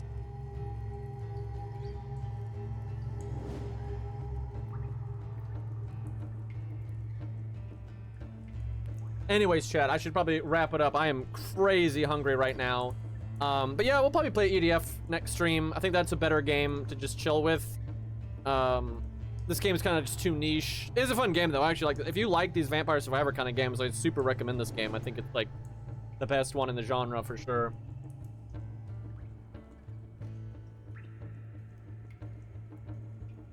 What I just got here feels bad. God damn it, Beto. Beto always makes me feel so bad. But yeah, next stream, definitely EDF, unless something, you know, strikes me otherwise. But I'm just trying to think what to do in EDF. Like, do I pick up where me and Cairo stopped? Like, what the fuck do I do? I do want to see the DLC, because I hear the DLC for EDF 6 is, like, peak as fuck.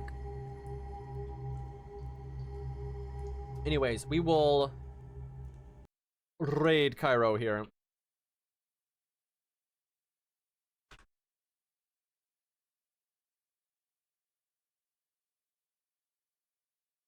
Be responsible, chat.